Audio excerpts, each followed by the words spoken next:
I never received an allowance. What do you mean?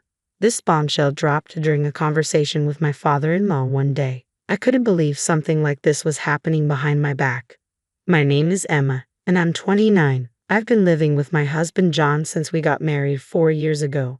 This particular incident occurred when I came home from work one day. My usually late-arriving husband was already home. I sensed something was off just by looking at him. Cans of beer and highball drinks were scattered all over the floor, and his face was flushed red. "Whoa, John, what's going on?" I rushed over to him. "Enough, I can't take it anymore," he snapped. "What do you mean, you can't take what? And since when do you drink this much?" "That's my business, darn it." His words came out slurred and harsh. John complained about his company constantly, bad-mouthing his boss and colleagues. Something must have gone wrong at work. Trying to calm him down, I said, "It's been a tough day, huh? I'm making your favorite stew for dinner tonight. Let's eat together." Despite my upbeat attitude, his facial expression remained unchanged. In fact, he seemed even more irritated. My husband kept drinking, so I decided to speak up. "Hey, John, are you okay? You have work tomorrow. Maybe you should get some sleep," I suggested gently. He let out a big sigh. "I'm done, Emma. I'm not going to work tomorrow." "Not going to work? What's going on? Did you get into a fight with your boss?" I probed further. "No, I simply got fired," he muttered. "Fired? That's too abrupt." "Why? What happened?" I was taken aback. "Don't ask me. They just told me out of the blue. I don't know if it's poor management or cost-cutting, but honestly, I'm done with that place." "I feel relieved now," he said with a mix of resignation and bitterness. To be honest, I was anything but relieved. We could afford our current home because both of us were working. Expenses for groceries, bills, and even money sent to my father-in-law and mother-in-law. We relied on both incomes. Now, with John fired and seriously drunk, if he doesn't find a new job, we won't be able to continue supporting his parents. With that thought weighing heavily on my mind, I decided to contact my father-in-law when the time was right. The next morning, as expected, I found my husband asleep on the sofa, empty cans strewn everywhere indicating he had been drinking late into the night. After cleaning up the cans, I called my father-in-law. "Hello, is this father-in-law? Sorry for calling so early." "Oh, Emma, what's going on?" "Well, it's hard to say, but John was suddenly fired." "John got fired? Is this for real?" "Yes, he mentioned something about poor management and cutting personnel costs. It's sudden." As I explained the situation to my father-in-law, I felt terrible. After all, it was thanks to him and mother-in-law that my husband had his job. Ever since we got married, he was addicted to slot machines. In the beginning, I had no idea about his gambling habit and cheerfully saw him off to work each morning. I had always assumed he was genuinely working hard. But when I noticed a tobacco smell coming from my husband, who never smokes, I instantly felt something was off. I confronted him right away. He defended himself, saying he started smoking due to stress. "No way, you used to hate smoking so much." My husband's behavior kept getting stranger by the day. The kind and gentle man he once was seemed to disappear, replaced by someone increasingly volatile. One day, he stopped hiding the fact that he was going to the casino. Even worse, he started pouring his entire salary into gambling savings. He didn't care about skipping work anymore. All that mattered was whether he won or lost that day. "Hey, are you really not going to work anymore?" "Shut up. It's none of your business. I'm using my own money, so stay out of it." He rudely dismissed me and hurried out of the house. As always, he came home after losing all his money. When he hit rock bottom, he even asked me for money. "I'll double it and pay you back. Just lend me $300. I'm telling you, tomorrow is going to be good." You can't keep borrowing money when your husband is in trouble. His character keeps changing due to gambling. The gentle husband I once knew is long gone. Eventually, he started borrowing money just to gamble. I finally lost it at this point. "Wait, what are you doing? Borrowing money to play slots is absurd, don't you think?" He doesn't show any sign of remorse, no matter how much I press him. In fact, he gets defensive and blames me. "It's your fault, I had to borrow money." "What? I had to take out a loan because you wouldn't lend me money?" This guy is totally addicted to gambling. If I don't stop him now, we'll go bankrupt. Are you kidding me? I didn't refuse to lend you money because I wanted you to quit playing slots. I'm covering all our living expenses since our savings are gone, and you still blame me. Just lend me the money, I'll win at the slots and prove it. Just listen to me. Have you ever hit a big win? I don't think so. Stop chasing illusions and face reality. Stop interfering with my entertainment. I wish you would at least stay within the bounds of reason. But my husband was fully addicted to gambling. This reckless behavior was tearing our marriage apart. No matter how much I tried to get through to him, he wouldn't listen. I was starting to lose hope. Days became long as I was consumed by my worry. It was my father-in-law and mother-in-law who finally stepped in and set him straight. Do you even realize you have a family? You're racking up debt over slot machines. Apologize to Emma now. Yeah, you have an amazing wife, and you're ruining it.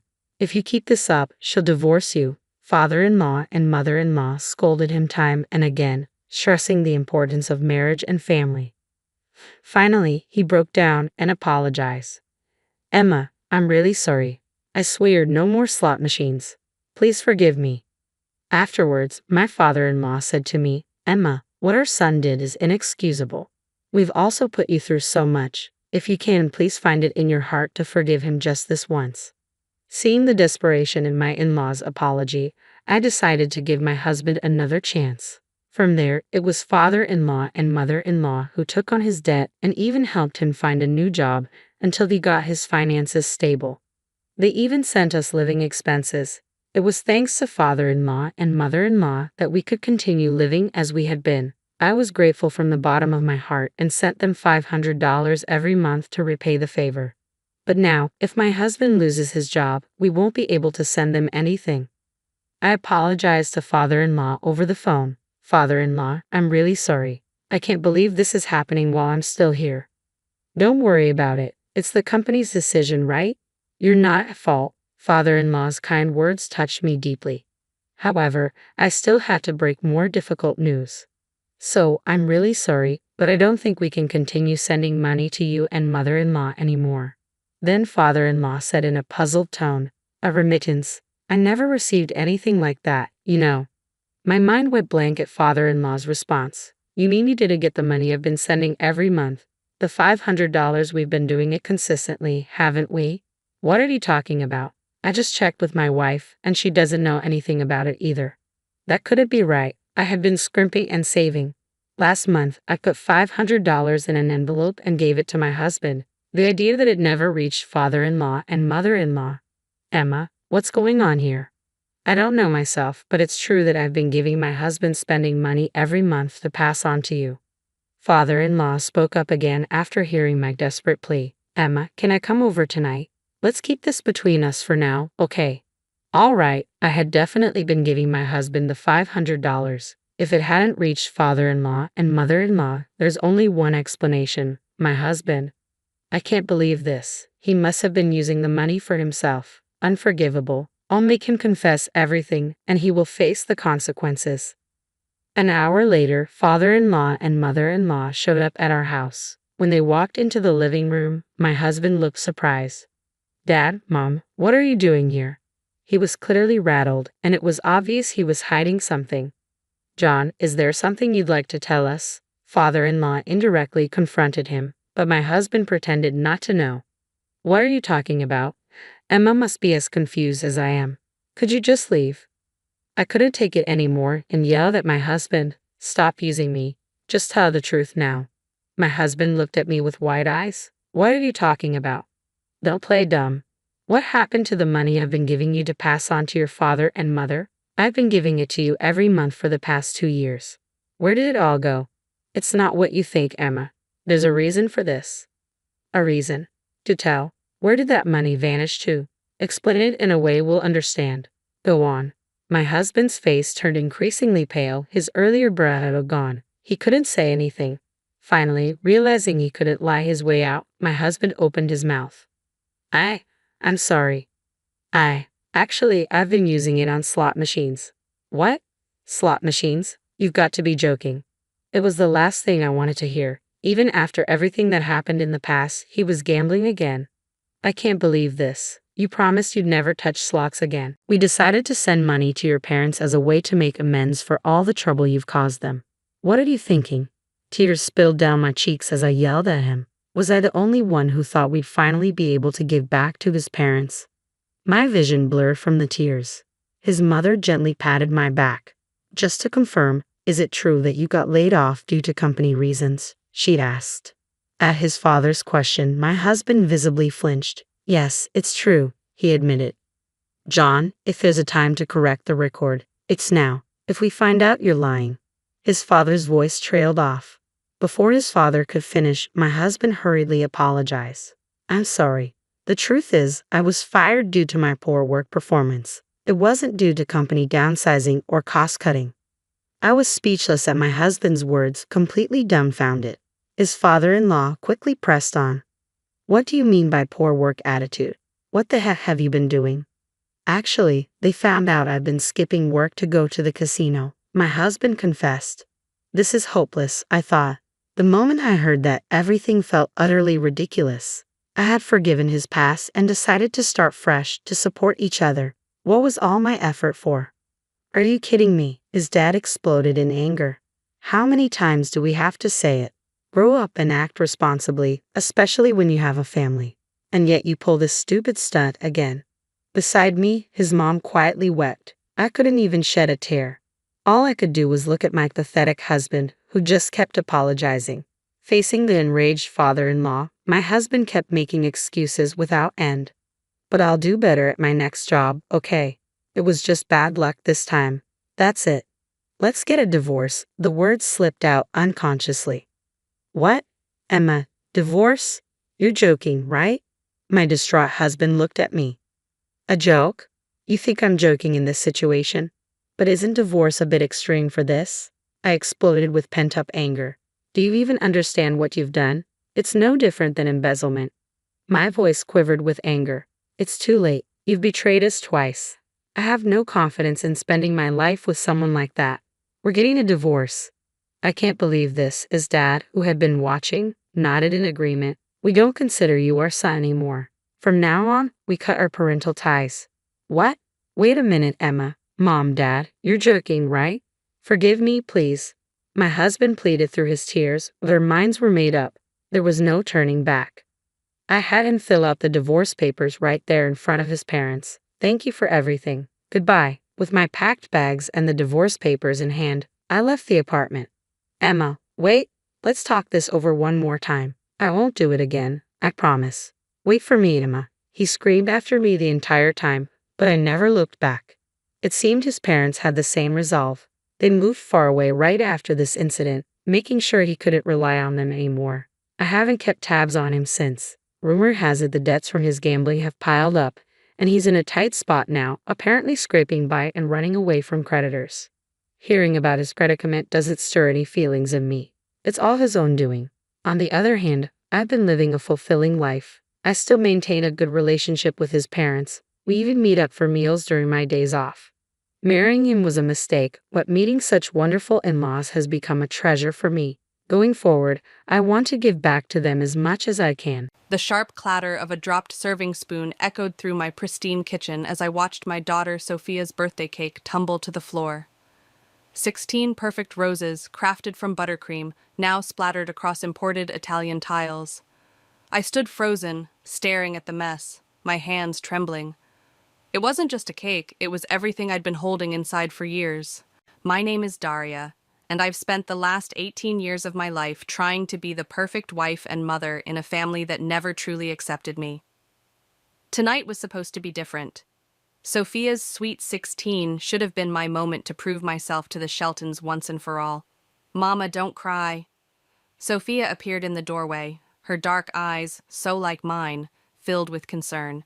We can fix it. I wiped my hands on my apron, forcing a smile. Of course we can, Habibi. There's still time before the guests arrive. Let me help, she insisted, already reaching for the spare cake ingredients I always kept stocked. No, you should be getting ready. Your father's family will be here soon. Sophia's face darkened at the mention of her father's family. They won't notice anyway, they never do. The truth in her words stung. I turned away, busying myself with cleaning up the mess.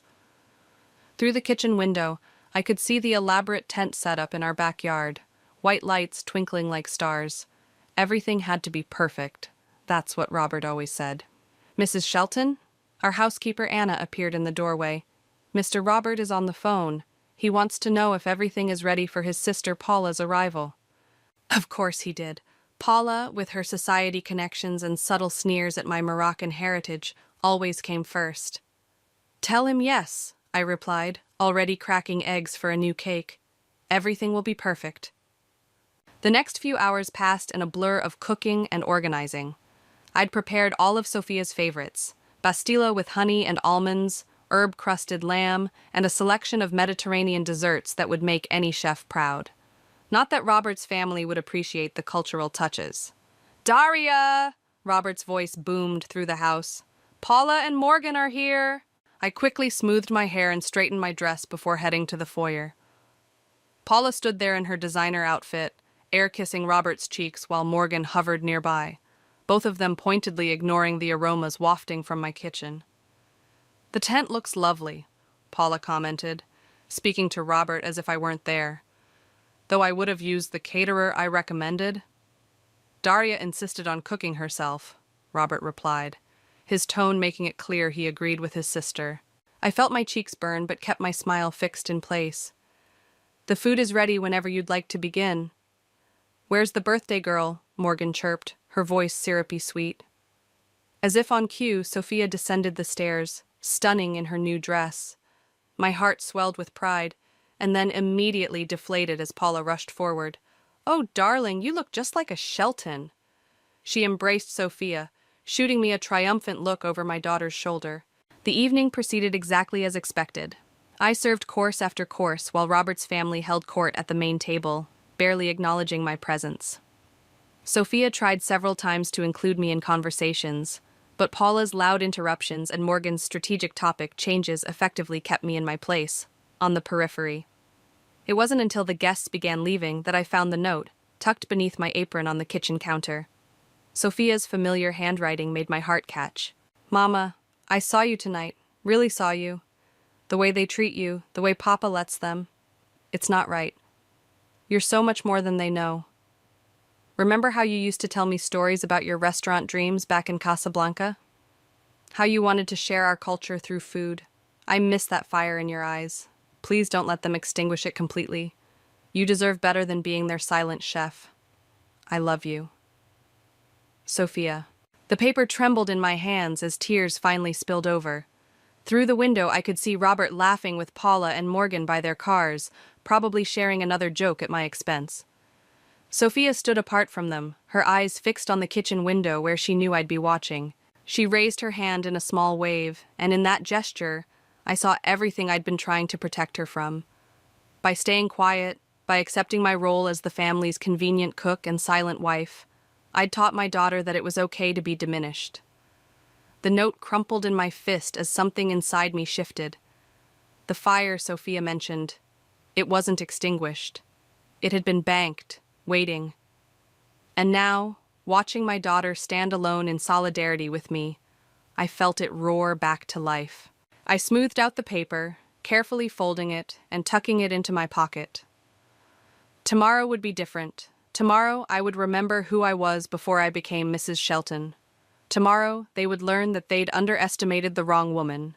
The morning after Sophia's party, I found myself sitting in Rose's cozy cafe, the same place I'd retreated to countless times over the years when the Shelton mansion felt more like a prison than a home. The smell of freshly baked bread and coffee wrapped around me like a familiar embrace.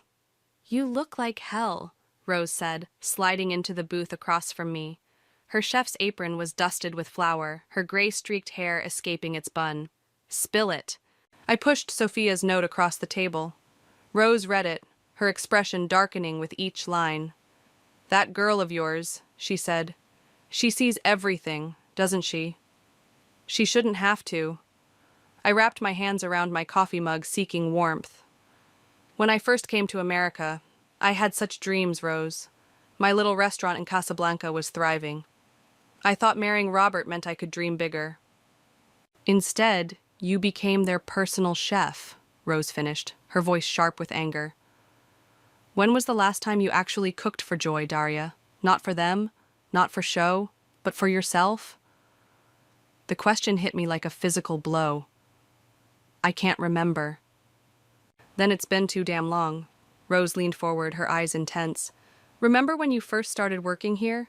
Before Robert? You had plans for a fusion restaurant, Moroccan meets modern American. Your test dishes had people lining up around the block. That was different. I was different. Bullshit. Rose's palm slapped the table, making our coffee cups rattle. You're still that same woman. You're just buried under years of Paula's condescension and Robert's indifference. A young couple at the next table glanced our way, but Rose ignored them. You know who called me this morning? She continued.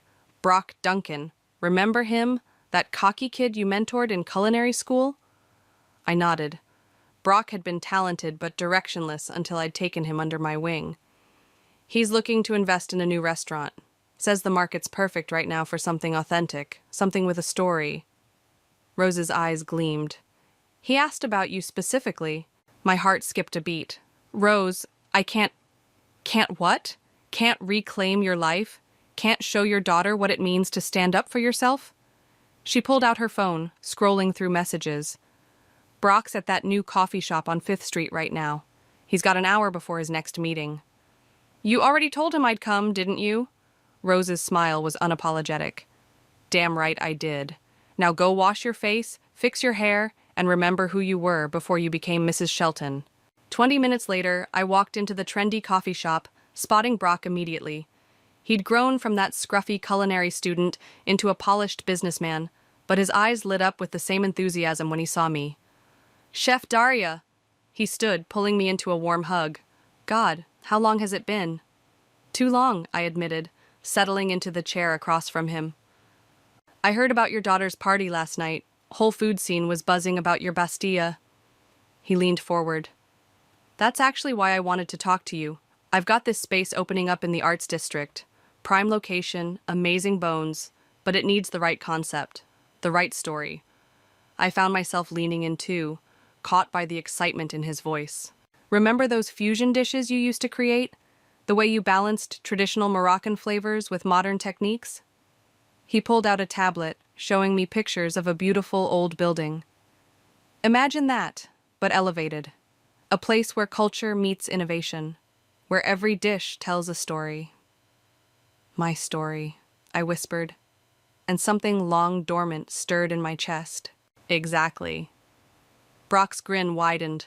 And the timing couldn't be better. The food scene is craving authenticity right now. Real stories, real passion.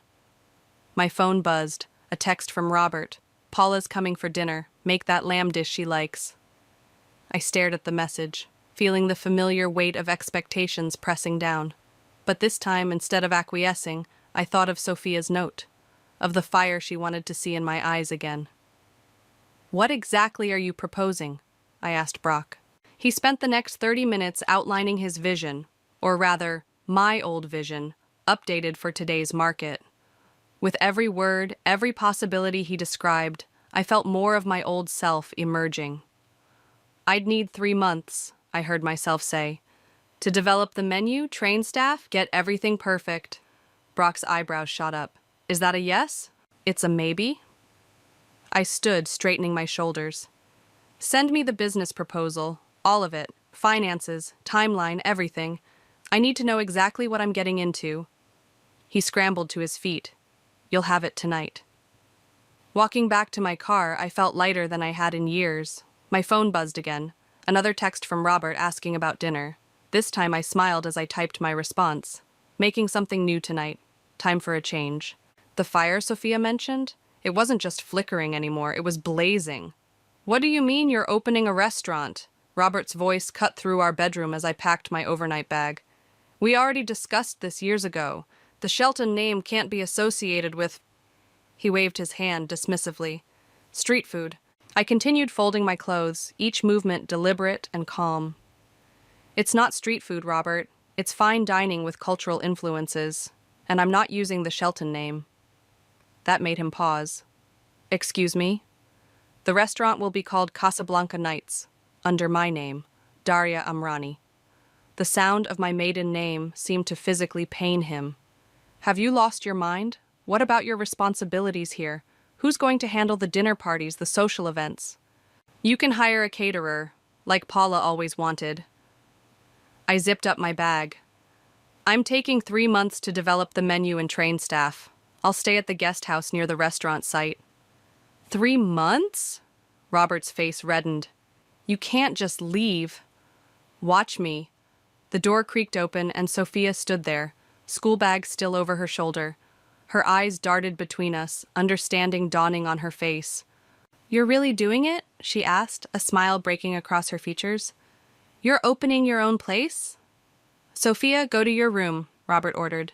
This doesn't concern you. Actually, it does, I said, meeting my daughter's gaze, because part of the restaurant's mission will be providing culinary scholarships for young women from immigrant families. The Sophia Initiative. My daughter's eyes welled with tears as Robert scoffed. This is ridiculous, he spat. You're throwing away everything we've built. No, Robert, I'm building something of my own. I turned to Sophia. Would you like to see the space? Brock's meeting me there in an hour. Brock Duncan? Robert's tone shifted from dismissive to concerned. The restaurant developer? You're working with him? He's my partner in this venture. Well, minor partner. I allowed myself a small smile. I'm the majority stakeholder. Sophia bounced on her toes. Can I really come see it? Absolutely not. Robert stepped between us. You have piano lessons. Actually, Sophia pulled out her phone, showing a calendar app. I quit piano last month. Told Mrs. Harrison I needed to focus on my college applications. You'd know that if you ever asked about my lessons instead of just paying the bills. Robert's mouth opened and closed soundlessly as Sophia walked past him to stand beside me. Let's go, Mama. The restaurant space took my breath away. Exposed brick walls, soaring ceilings with original wooden beams, and windows that filled the room with natural light. Brock was waiting inside with blueprints spread across a makeshift table. Chef! He straightened up, then noticed Sophia. And this must be the namesake of our scholarship program. Sophia beamed. This place is amazing. Look at those archways. They're just like in the photos of your old restaurant in Morocco, Mama. That's exactly what I thought, Brock said, pulling out some design sketches. We're thinking of incorporating traditional Moroccan architectural elements, but with a modern twist. Your mother's food philosophy in physical form. I ran my hand along the brick wall, remembering my tiny kitchen in Casablanca. The open kitchen will go here, I said, pointing. I want guests to see the process, the passion that goes into each dish. Like your Thursday cooking lessons with me, Sophia added. Remember how you always said food tastes better when you can see the love that goes into it? Brock raised an eyebrow. Thursday cooking lessons? Every Thursday since I was little, Mama would teach me a new recipe from Morocco. Sophia's voice softened. It was our special time, just us. No Shelton family rules or expectations. That's exactly the feeling we want to create here, Brock said, scribbling notes. Authentic, intimate, special. My phone buzzed, Paula calling. I declined it. The contractors can start next week, Brock continued. We'll need to move fast to hit our timeline. About that timeline, I said, pulling out my own notebook. I want to open exactly 3 months from today. That's ambitious, Brock hesitated. It's perfect, I corrected. It's the same night as Paula's annual charity gala. Sophia's eyes widened as she caught my meaning. The one where all of Dad's society friends attend? The very same. I smiled, remembering every slight, every dismissive comment Paula had ever made about my cooking. We'll send out our opening night invitations first thing tomorrow. Mama, Sophia whispered, you're kind of scary right now. No, Habibi. I pulled her close, kissing the top of her head. I'm just finally awake. Brock looked between us, then grinned. Well then, let's make sure this opening night is one the city never forgets. Standing in that empty space, my daughter's hand in mine and plans spreading out before me, I felt more alive than I had in 18 years. Robert and his family wanted to keep me in my place? Fine. I'd create my own place, and make sure they had a front row seat to watch me do it. So what made you decide to burn it all down? Ellis asked, her recorder placed between us on the guest house's kitchen counter. The young journalist had been recommended by Rose, who swore she could be trusted to tell my story the right way. I sprinkled Ras El Hanout into the simmering tagine. I'm not burning anything down. I'm building something up. While coincidentally scheduling your opening night to compete with your sister-in-law's biggest social event of the year? Ellis's eyes sparkled with understanding. Try this, I said, offering her a spoonful of the sauce. Her eyes widened at the taste. Oh my God, she moaned. This is incredible. What's in it? Family secrets, I winked. Speaking of secrets. I slid my phone across the counter, showing her the text I'd received that morning from Morgan. Ellis read aloud. Heard about your little project. Hope you're not expecting any coverage. Paula's already arranged exclusives with all the major food critics for her gala. Wow, they're playing dirty. They always do. I adjusted the heat under the tagine. But they forget. I've been watching them play for 18 years. The door burst open and Sophia rushed in, clutching her laptop. Mama, you need to see this.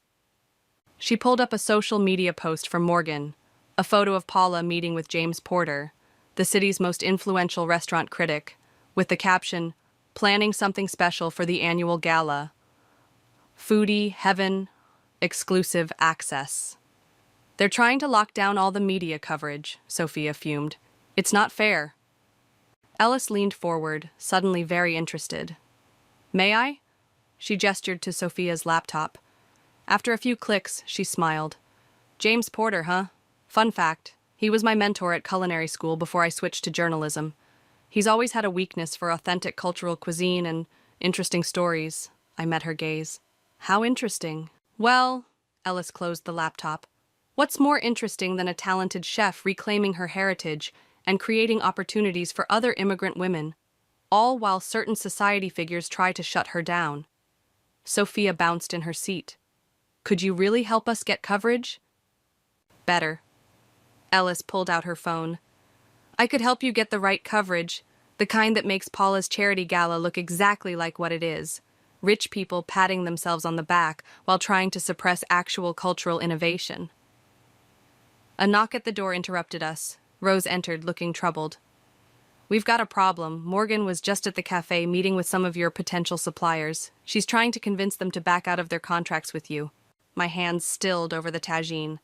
Can she do that?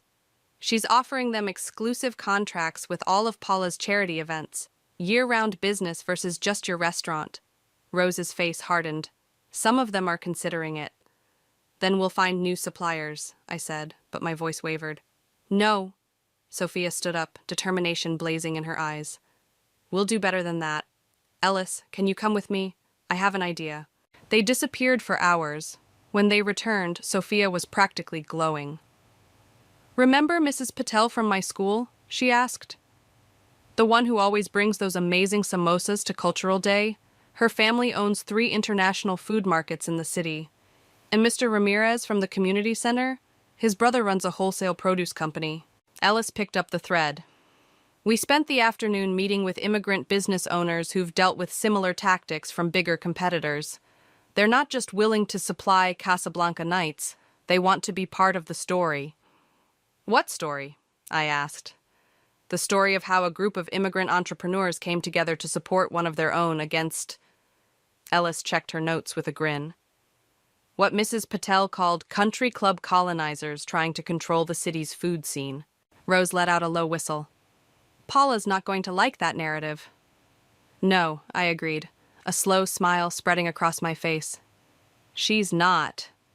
My phone buzzed, another text from Morgan. Hope you're not in too deep yet. Would hate to see you embarrass yourself. Sophia read it over my shoulder and snorted. She really doesn't know who she's dealing with, does she? None of them do, Rose said. That's going to be their biggest mistake. Ellis was already typing on her phone. James just agreed to meet for coffee tomorrow. He's intrigued by the situation. I turned back to my tagine, adding a pinch more saffron. The spice bloomed in the heat, releasing its distinct aroma. Precious, powerful, and impossible to ignore. Just like the truth we were about to serve up. Sophia, I called over my shoulder, get your notebook. It's time I taught you my special bistilla recipe, the one that won me my first restaurant in Casablanca. The one you never made for Paula's parties? She asked. Exactly. I smiled, remembering the dish that had started my culinary journey. Some recipes you save for people who actually appreciate them. Ellis hit record on her device again, catching the moment. In the background, Rose was already making calls to more potential allies. The pieces were falling into place, forming a picture Paula and Morgan never saw coming. They wanted to play games with contracts and critics? Fine. I'd show them what 18 years of simmering rage could cook up. The invitations to Casablanca Night's grand opening hit social media like a perfectly timed bomb. Gold-embossed cards featuring intricate Moroccan patterns and the promise of a revolutionary culinary experience appeared on the Instagram feeds of every major food influencer in the city. "Your phone's been buzzing non-stop," Sophia said, peering over my shoulder as I worked in the nearly completed restaurant kitchen. "Is that Paula calling again?" "Third time today." I checked the latest message and laughed. Now Morgan's threatening to call Robert's lawyer. "Because you're opening a restaurant?" Sophia rolled her eyes. "That's pathetic, even for them." The kitchen door swung open, and Brock rushed in, looking flustered. "We might have a situation. Rose was just seen having lunch with Morgan at the Westbrook Club." My hands froze over the spice mixture I was preparing. "What?" "My contact saw them sharing papers, looking pretty intense." Brock ran a hand through his hair. "I know Rose is your friend, but—" "She's more than a friend," I interrupted. "She's family. There has to be an explanation." Sophia pulled out her phone. "I'll call her." "No need." Rose's voice came from the doorway. She stood there, holding a thick folder. "I was wondering how long it would take for someone to spot me." "Care to explain?" I kept my voice steady, even as my heart raced. Rose walked over, dropping the folder on the prep table. "Morgan approached me last week, offering to buy information about your menu, your suppliers, everything." She opened the folder, revealing dozens of documents. So I gave her exactly what she wanted. I flipped through the papers, supplier contracts, menu items, staff schedules, all of them fake. "She thinks you're planning a basic Mediterranean bistro," Rose continued, a wicked gleam in her eye. "Complete with frozen phyllo dough and pre-made hummus. I told her you were in way over your head, trying to cut corners everywhere." Sophia burst out laughing. "So when they try to undermine us, they'll be working with completely wrong information," Rose finished. "Morgan's already started spreading rumors about how amateur the whole operation is. Paula's practically gloating." Brock whistled low. "Remind me never to get on your bad side." "That's not all." Rose pulled out her phone. "While I was playing double agent, I got some interesting dirt.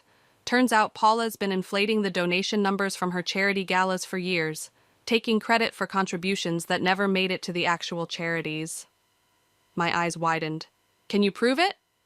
"Every word." Rose's smile was sharp. "Ellis is fact-checking everything now. The story drops 2 days before our opening." The kitchen door swung open again as Ellis herself hurried in. "Speaking of stories, James Porter's review is ready. He wants to know if you're sure about publishing it the morning of the opening." "Absolutely," I said, returning to my spice mixing. "Paula needs time to read it over her morning coffee." "It's brutal," Ellis warned. "Not to your food. He raves about that. But he really goes after the cultural gatekeeping in the city's food scene. Names, calls out specific incidents." "Good." I measured out saffron with careful precision. "Let them see themselves as others see them." Sophia hopped onto a clean prep table, swinging her legs. "Dad called earlier, said we're making a huge mistake, that we don't understand how things work in their world." "No." I sprinkled the finished spice mixture over the lamb shoulder, waiting to be slow roasted. "They don't understand how things work in mine. In our world, food isn't about status or social climbing. It's about heritage, heart, and honor." "Speaking of honor," Brock checked his watch. "The first round of staff training starts in 10 minutes. Real recipes this time, I assume?" I nodded, washing my hands. Time to show them what we're really about to unleash. As if on cue, my phone buzzed with another message from Paula. "Morgan told me everything. You're embarrassing yourself. Back out now, and we'll help you save face." I showed the message to Rose, who snorted. "Should we tell her she's the one about to be embarrassed?" "No," I smiled, typing a reply. "Thank you for your concern." Invitation to opening night will arrive tomorrow. Sophia read the exchange and shook her head. They still think they're in control, don't they? That's the beauty of it, Ellis said, already taking notes. They're so convinced of their own superiority, they can't imagine being outplayed. The kitchen doors opened once more as my new staff began filing in, eyes bright with excitement. These weren't the jaded culinary school graduates Paula would have hired. These were people like me, immigrants, dreamers, fighters, each with their own story, their own fire. I picked up my chef's knife, its weight familiar and reassuring in my hand. Ready to learn some real Moroccan cooking? Their eager nods warmed my heart. In 1 week, we would show the city what authentic cuisine truly meant. Paula and Morgan thought they were spreading rumors about my restaurant? Fine. Let them talk. In 7 days, everyone would see exactly what I'd been cooking up all these years. And it would be absolutely delicious. Opening night arrived in a whirlwind of spices, flowers, and camera flashes. The line outside Casablanca Nights stretched around the block, a mix of food critics, social media influencers, and curious locals drawn by James Porter's glowing review that morning. Mama! Sophia burst into the kitchen, her traditional Moroccan dress shimmering under the lights. Paula just posted on Instagram. She's deeply concerned about the low attendance at her gala. How low are we talking? Rose asked, putting final touches on a row of dessert plates. Sophia held up her phone triumphantly. Half their usual numbers. Turns out people prefer authentic cuisine over charity rubber chicken. Focus, everyone, I called out, though I couldn't hide my smile. First service starts in 20 minutes. The kitchen hummed with energy as my hand-picked team moved with practiced precision. Every dish we'd rehearsed, every timing we'd perfected, was about to be put to the test. They're here, Brock announced, stepping into the kitchen. Robert just pulled up with Paula and Morgan. I straightened my chef's coat. Right on schedule. Sophia? My daughter nodded, heading out to the dining room to take her position. We'd rehearsed this moment countless times. Through the kitchen's glass walls, a design choice I'd insisted on, I watched Robert's family enter. Paula's face was pinched with barely concealed rage, while Morgan kept checking her phone, probably monitoring the social media disaster unfolding at their gala. Welcome to Casablanca Nights, Sophia's voice rang clear across the packed dining room. I'm Sophia Amrani, and tonight we're celebrating more than just the opening of a restaurant. We're celebrating dreams that refuse to be silenced. Paula's head snapped up at Sophia's use of my maiden name. Robert's face darkened.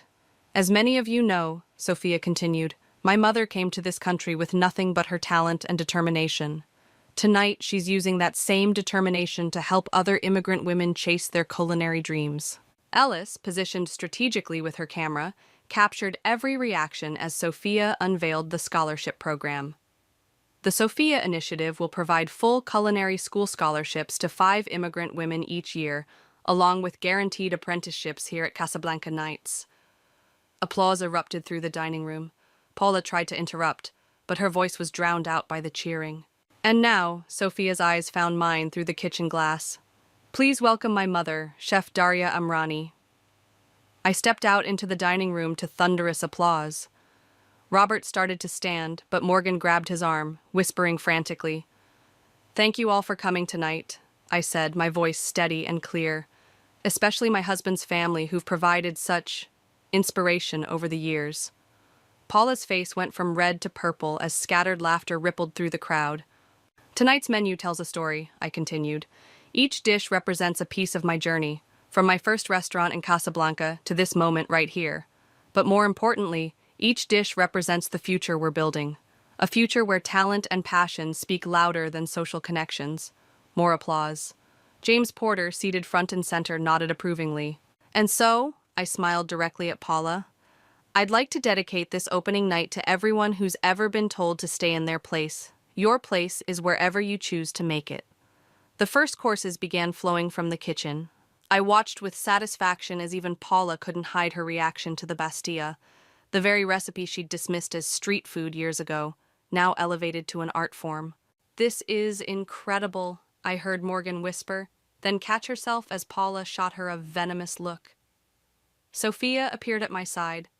Mrs. Patel says her markets have been flooded with calls asking about Moroccan ingredients, and Mr. Ramirez's produce company just signed 3 new restaurant contracts. Community supporting community, Rose said, bringing out another round of plates. Funny how that works. Through the evening, I moved between kitchen and dining room, watching my vision come to life. Every dish perfect, every service smooth, every reaction exactly as I'd hoped. Near the end of service, Robert approached the kitchen door. I met him there. "This is quite something," he said stiffly. "I never realized." "That's the problem, Robert. You never did." I gestured to the bustling kitchen behind me. "This is who I've always been. You just never bothered to look." "Paula's furious," he said, almost smiling. "The gala was a disaster. Everyone left early to come here instead." "How unfortunate," I replied, not bothering to hide my satisfaction. He started to say something else, but Sophia appeared with the evening's final dessert course. My signature saffron cream with honey-drizzled phyllo, the recipe I'd refused to share with Paula for 18 years. "Excuse me," I said to Robert. "I have paying customers to attend to." As I walked away, I heard Sophia tell him, "You should try the dessert, Dad. It's amazing what people can create when you stop trying to contain them." The night wound down in a blur of praise and press photos, but my favorite moment came when I overheard Morgan whisper to Paula, "Maybe we should have been nicer to her." Paula's response was lost in the applause, but it didn't matter. The look on her face said everything. Sometimes the sweetest revenge is served on a perfectly plated dish. The morning after opening night, I sat in my new office at Casablanca Nights, surrounded by newspaper reviews and social media notifications. Ellis had just left after dropping off advance copies of every major publication in the city, each featuring glowing reviews of our opening. A knock at the door made me look up. Sophia stood there with 2 cups of Moroccan mint tea. "Have you seen Paula's latest post?" she asked, setting a cup in front of me. I shook my head, and she pulled up Instagram on her phone. Paula's carefully curated charity gala photos showed half-empty tables and strained smiles. The comments were brutal. Where was everyone? Heard Casablanca Nights was the place to be. Maybe next year focus less on exclusivity and more on actual charity? She's deleted it 3 times and reposted with different filters, Sophia grinned. Nothing's helping. Another knock interrupted us. Rose entered, looking concerned. "We need to talk about Robert." My stomach tightened. "What about him?" "He's outside. Says he won't leave until you hear him out." Rose crossed her arms. "Want me to call security?" I glanced at Sophia, who shrugged. "It's your call, Mama." After a moment's consideration, I nodded. "Send him in." Robert looked different somehow. Smaller, less imposing in the morning light filtering through my office windows. He held a newspaper in his hands, James Porter's review facing up. "You've made quite a statement," he said, placing the paper on my desk. That was the point. He shifted uncomfortably. "Paula's husband called this morning. Their foundation's biggest donors are asking questions about the charity numbers Rose exposed. There's talk of an audit." "How unfortunate," I echoed his words from last night. "Daria," he sighed, "what do you want? To destroy my family's reputation?" Sophia stepped forward. "Funny how it's always about your family, never about ours." Robert flinched as if she'd struck him. "Sophia, please. You don't understand." "No, Dad, I understand perfectly." Sophia's voice was steady. "I watched for years as you let your family treat Mama like she was beneath them, like her culture, her talent, her dreams didn't matter. And you know what's worse? I started to believe it too." "That's not true," Robert protested. "I never—" "Never what?" I interrupted. "Never stopped them? Never stood up for us? Never even noticed how much it hurt your own daughter to see her mother diminished?" "I thought I was protecting you both," he said weakly, "helping you fit in." "By erasing everything that made me who I am?" I stood up, my hands flat on the desk. "That's not protection, Robert. That's erasure." A commotion outside drew our attention. Through the office windows, I could see Paula storming through the restaurant, Morgan trailing behind her. "Let me handle this," Sophia said, squaring her shoulders. "Sophia?" Robert reached for her, but she was already moving. We watched through the windows as Sophia intercepted Paula before she could reach the office. Even from here, I could see Paula's face turn red as Sophia stood her ground. "What's she saying?" Robert asked, moving closer to the window. "Why don't we find out?" I opened the door, letting Paula's voice carry in. "Ungrateful little traitors. After everything our family has done." "Done what?" Sophia's voice cut through Paula's tirade. "Done your best to make my mother feel worthless? Done everything possible to remind us we're not real Sheltons?" "How dare you?" Paula started, but Sophia wasn't finished. "No, how dare you? You want to talk about family? Look around." Sophia gestured to the restaurant. "This is family. Every person here believes in Mama's vision, supports her dreams, celebrates her culture instead of trying to suppress it." Morgan tugged at Paula's sleeve. "Maybe we should go." "Yes," I said, finally stepping forward. "You should." Paula whirled to face me, but whatever she saw in my expression made her pause. "Your charity numbers are being investigated," I continued calmly. "Your social standing is in shambles. And the worst part? It's all your own doing. I just had to step aside and let everyone see who you really are." "This isn't over," Paula hissed, but her voice wavered. "Actually, it is." Robert's voice surprised us all. He moved to stand beside Sophia.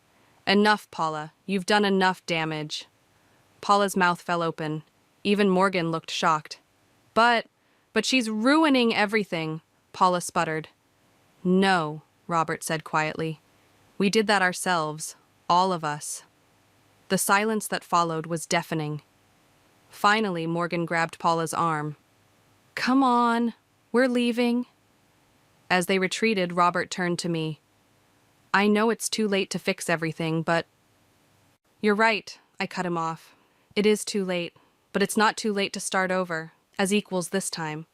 Sophia slipped her hand into mine, and I squeezed it tight. "I'd like that," Robert said softly. "Good." I gestured to the dining room, where my staff was preparing for lunch service. "Then why don't you stay? See what your wife and daughter can really do when we're free to be ourselves." The look of pride on Sophia's face made everything, every slight, every struggle, every moment of doubt, worth it. Sometimes the best revenge isn't about destroying your enemies. It's about building something so beautiful they can't help but see what they've lost.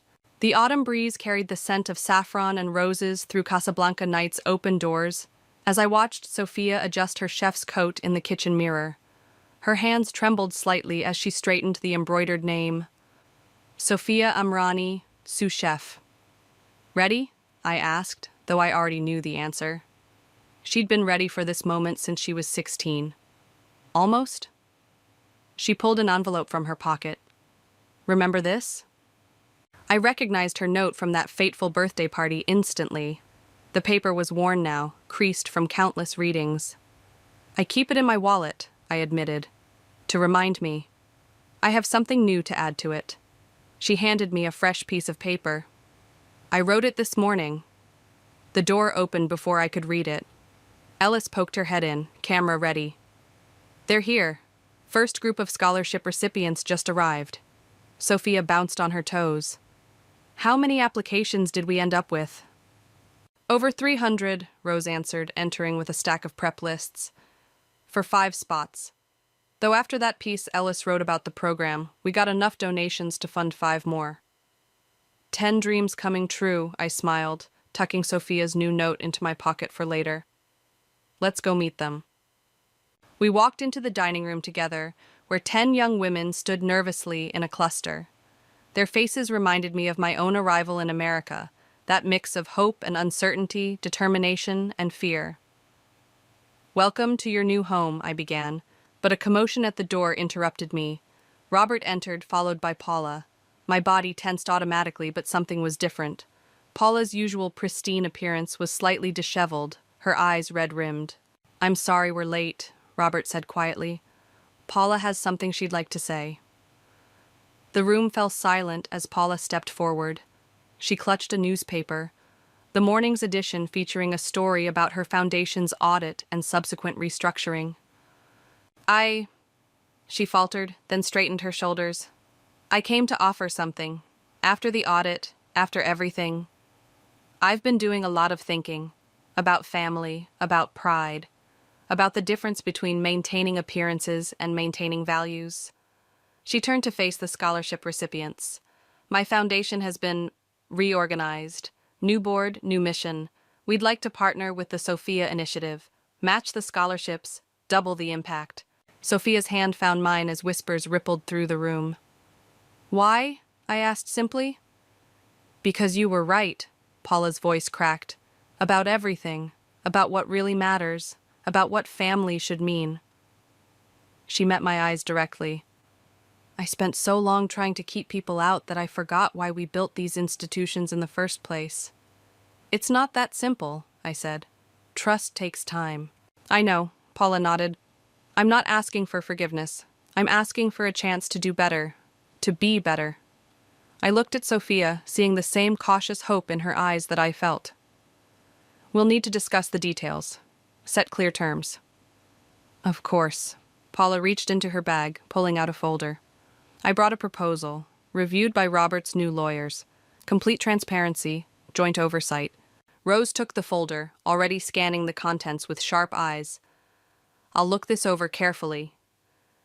I wouldn't expect anything less, Paula said, and for the first time, there was respect in her voice. I turned back to our scholarship recipients, who had watched the exchange with wide eyes. This is your first lesson in the culinary world. Sometimes the most unexpected ingredients create the finest dishes. Sophia stepped forward. And sometimes the strongest families are the ones we build ourselves, one person at a time. The rest of the morning passed in a blur of introductions and orientations. As our new students toured the kitchen, I finally pulled out Sophia's note from my pocket. Dear Mama, it read. Remember when I told you I missed the fire in your eyes? Now I see it every day, not just in you, but reflected in every person whose life you've touched. You didn't just reclaim your dreams. You created a space where others could dream too. That's real power. That's real revenge. That's real love. Thank you for showing me what it means to stand tall, to fight smart, and to win with grace. Love, Sophia. I looked up to see my daughter demonstrating proper knife technique to our new students, her movements confident and precise. Robert stood nearby, watching with genuine pride. Even Paula, seated at the bar with Rose reviewing the proposal, seemed transformed, softer somehow, more human. Beautiful sight, isn't it? Ellis appeared beside me, camera clicking. Want to know my favorite part of this whole story? What's that? It's not over. She grinned. It's just beginning. She was right. This wasn't an ending. It was a transformation of family, of power, of purpose. The revenge I'd sought had evolved into something far more satisfying. Creation instead of destruction, inclusion instead of exclusion, strength through unity rather than division. I tucked Sophia's note back into my pocket and headed toward the kitchen. There were lessons to teach, dreams to nurture, and a new kind of family to build. And this time, everyone was welcome at the table. The cream-colored envelope sat on my kitchen counter like a ticking bomb. Through the translucent paper, I could make out my mother's perfect calligraphy, the same handwriting that had once spelled out, "We're disappointed in you," in my graduation card. I'm Autumn, and at 34, I've learned that family invitations usually come with strings attached, especially when they arrive 3 weeks before Thanksgiving. My phone buzzed. Marissa's name flashed across the screen. "Tell me you got one too," she said without greeting. "If you mean Mother's annual guilt trip disguised as holiday hospitality, then yes. You have to come this year." Marissa's voice dropped to a whisper. "Things are different. Julian's bringing his new wife." The kitchen suddenly felt too warm. I pressed my palm against the cool marble countertop. "Paige, they're actually inviting her to the family dinner? Oh, it gets better. Aunt Prudence is treating her like the daughter she never had. But that's not even the real story." Marissa paused. "The family business is in trouble. Big trouble." "What do you mean?" "I overheard Dad and Uncle Roger talking. They're desperate for capital. Something about bad investments and Ezra's mismanagement. They don't know I know, but..." She took a breath. "They're planning to ask Julian for help." I barked out a laugh. "Julian? The same Julian who couldn't manage his own checking account when we were married?" Apparently, he's done well for himself. Or at least that's what they think. Another pause. But here's the thing. I've been doing some digging. Remember Grandma's inheritance? The one everyone thought went to charity? My hand froze on the envelope. What about it? It didn't. And you need to talk to Grayson about this. Soon. The doorbell rang, making me jump. Through the window, I spotted my mother's Mercedes in the driveway. I have to go. Prudence just showed up unannounced. Again. Don't let her bully you into anything, Marissa warned. And Autumn? Be careful who you trust. I opened the door to find my mother clutching her designer handbag like a shield. You weren't answering my calls? She said, brushing past me. I've been busy. Too busy for family. She surveyed my kitchen with barely concealed disapproval. I assume you received the invitation? Just now, actually. Good. We expect you to be there. Julian and Paige will be attending, and it would look unfortunate if you weren't present. I crossed my arms. Unfortunate for whom exactly? Don't be difficult, Autumn. This dinner is important for the family. Your father and Ezra have some business matters to discuss, and we need to present a united front. United front? I couldn't help but laugh. Like when you all united behind Julian during the divorce? Her face tightened. That was 3 years ago. It's time to move on. Julian has. Clearly. I picked up the envelope, still unopened. Why now, Mother? Why invite them both this year? She adjusted her pearl necklace, a nervous tell I'd recognized since childhood. Times change. Family is family. And sometimes we need to adapt. My phone buzzed with a text from Marissa. Don't tell anyone you talk to me. Call Grayson ASAP. Mother's eyes darted to my phone. Is that work? Something like that. I smiled, remembering Marissa's warning about the family business. Tell me, how is Ezra doing with the company? A flicker of something, worry, fear, crossed her face before she composed herself. Splendidly. Your brother has always had a head for business, unlike... She trailed off. Unlike me? I finished for her. The daughter who actually majored in finance? I should go, she said abruptly. But you'll be there for Thanksgiving? I thought about Julian and his new wife, about Ezra's apparent mismanagement, about Marissa's cryptic warnings. 3 years of swallowing my pride, of watching my family favor my ex-husband over their own daughter. Of course, I said sweetly. I wouldn't miss it for the world. After she left, I finally opened the envelope. The invitation was typical Mother, elegant, formal, demanding, but it was the handwritten note at the bottom that made my blood boil. Julian and Paige have wonderful news to share. Please dress appropriately. I grabbed my phone and dialed Grayson's number. If what Marissa suggested about the inheritance was true, this Thanksgiving was about to become very interesting indeed. As I waited for him to answer, I smiled, thinking of Julian's smug face, my mother's pearls, and all their carefully constructed facades. They had no idea what was coming. The phone connected. Grayson, we need to talk about my grandmother's will, and I'm going to need every document you can find before Thanksgiving. Grayson's office smelled of leather and old books, a sharp contrast to the modern glass building it occupied. He spread documents across his mahogany desk while I sat across from him, trying to process what he was telling me. Your grandmother was brilliant, he said, tapping a stack of papers. She saw this coming years ago. Saw what coming? The family's financial implosion. He handed me a document. She left everything to you, Autumn. Not your father, not Ezra, you. But she structured it in a way that kept everyone in the dark. I scanned the papers, numbers jumping out at me.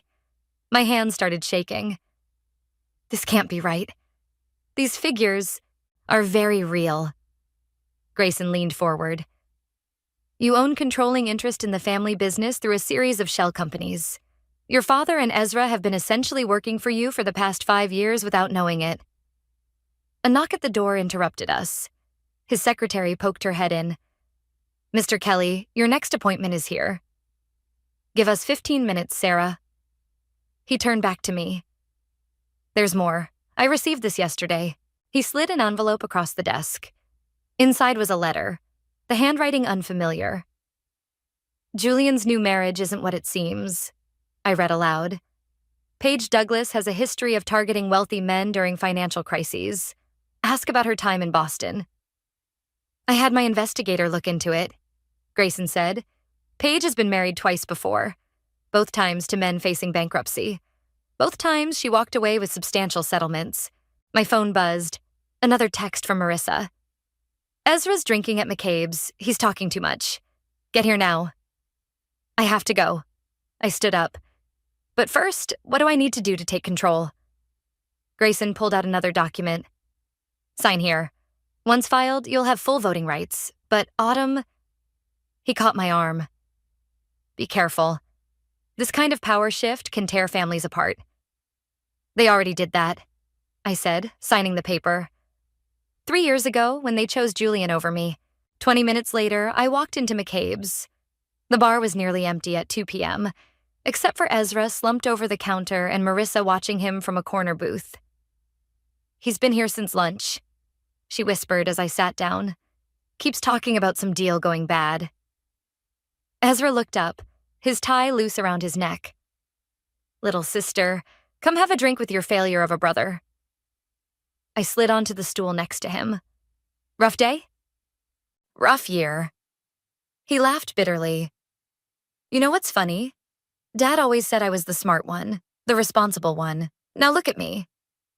What happened, Ezra? He took another drink. I trusted the wrong people, made some investments that... He shook his head. Dad doesn't know how bad it is yet. But when he finds out... His phone rang. He checked it and went pale. It's Julian. Put it on speaker, I said quietly. Julian's voice filled the air between us. Ezra, we need to talk about that loan. My accountant reviewed the numbers, and I'm afraid I can't help unless I get controlling interest in the company. That's not possible, Ezra stammered. Dad would never... Your father won't have a choice once the board learns about your creative accounting. Think it over. We'll discuss it at Thanksgiving. The line went dead. Ezra put his head in his hands. I'm so screwed. Maybe not, I said, thinking of the papers I'd just signed. But you need to tell me everything, starting with what Julian knows. Why do you care? He looked at me suspiciously. You got out years ago. Because I'm your sister, and because I might be the only person who can help you. His laugh was hollow. You? No offense, Autumn, but what could you possibly do? I pulled out my phone and showed him a photo of the inheritance documents. His eyes widened as he read. Holy shit, he whispered. Does anyone else know? Not yet, but they will. I stood up. Get yourself together, Ezra. Come to my place tonight. We need to talk strategy. As I turned to leave, he grabbed my arm. Autumn, wait. There's something else you should know about Julian and Paige. I overheard them last week. They're not just after the company. They're after everything. The real estate holdings, the trust funds, all of it. Let them try, I said, thinking of Grayson's signed papers in my bag. Thanksgiving is going to be very educational for everyone. Walking out, I heard Marissa behind me. You're really going to do this? I thought about my mother's dismissal, Julian's arrogance, and years of being underestimated. Watch me. Thanksgiving Day arrived with the subtle tension of an approaching storm. I pulled up to my parents' colonial mansion just as Julian's Tesla parked in front of me. Paige stepped out first, a vision in designer cashmere, carrying what looked like a store-bought pie. Autumn, she called out with manufactured warmth. I've heard so much about you. Funny, I replied, grabbing my own dish from the back seat. I've heard absolutely nothing about you. Julian appeared beside her, his arm sliding possessively around her waist. Play nice, Autumn. It's a holiday after all. Oh, I plan to make it memorable. Inside, the house was already buzzing with activity. Mother had outdone herself with the decorations, crystal, silver, and autumn flowers everywhere. She practically sprinted to greet Julian and Paige, barely acknowledging my presence. You brought pie, Mother cooed at Paige. How thoughtful. Autumn, put yours in the kitchen. Actually, I smiled. This is grandmother's special cranberry sauce. You know, from her secret recipe? Mother's face tightened. She knew as well as I did that grandmother had only passed that recipe to me. In the kitchen, Marissa was arranging appetizers. Ezra's in the study with Uncle Roger and Julian, she whispered. Something about emergency paperwork. Perfect timing. I checked my phone. A text from Grayson. Documents filed. You're officially in control. Good luck. I found them in the study, heads bent over papers. Julian looked up first, his confidence faltering slightly at my appearance. Family business, he said dismissively. Nothing that would interest you. Actually, I perched on the edge of my father's desk. I think it might. Roger straightened up. Autumn, please. We're handling some sensitive matters here. About the company's financial situation? The bad investments? Or perhaps about Julian's generous offer to bail us out? Ezra's face went white. Father's reddened. How did you know? I finished for him. I know a lot of things. Like how Julian's offer comes with strings that would give him controlling interest.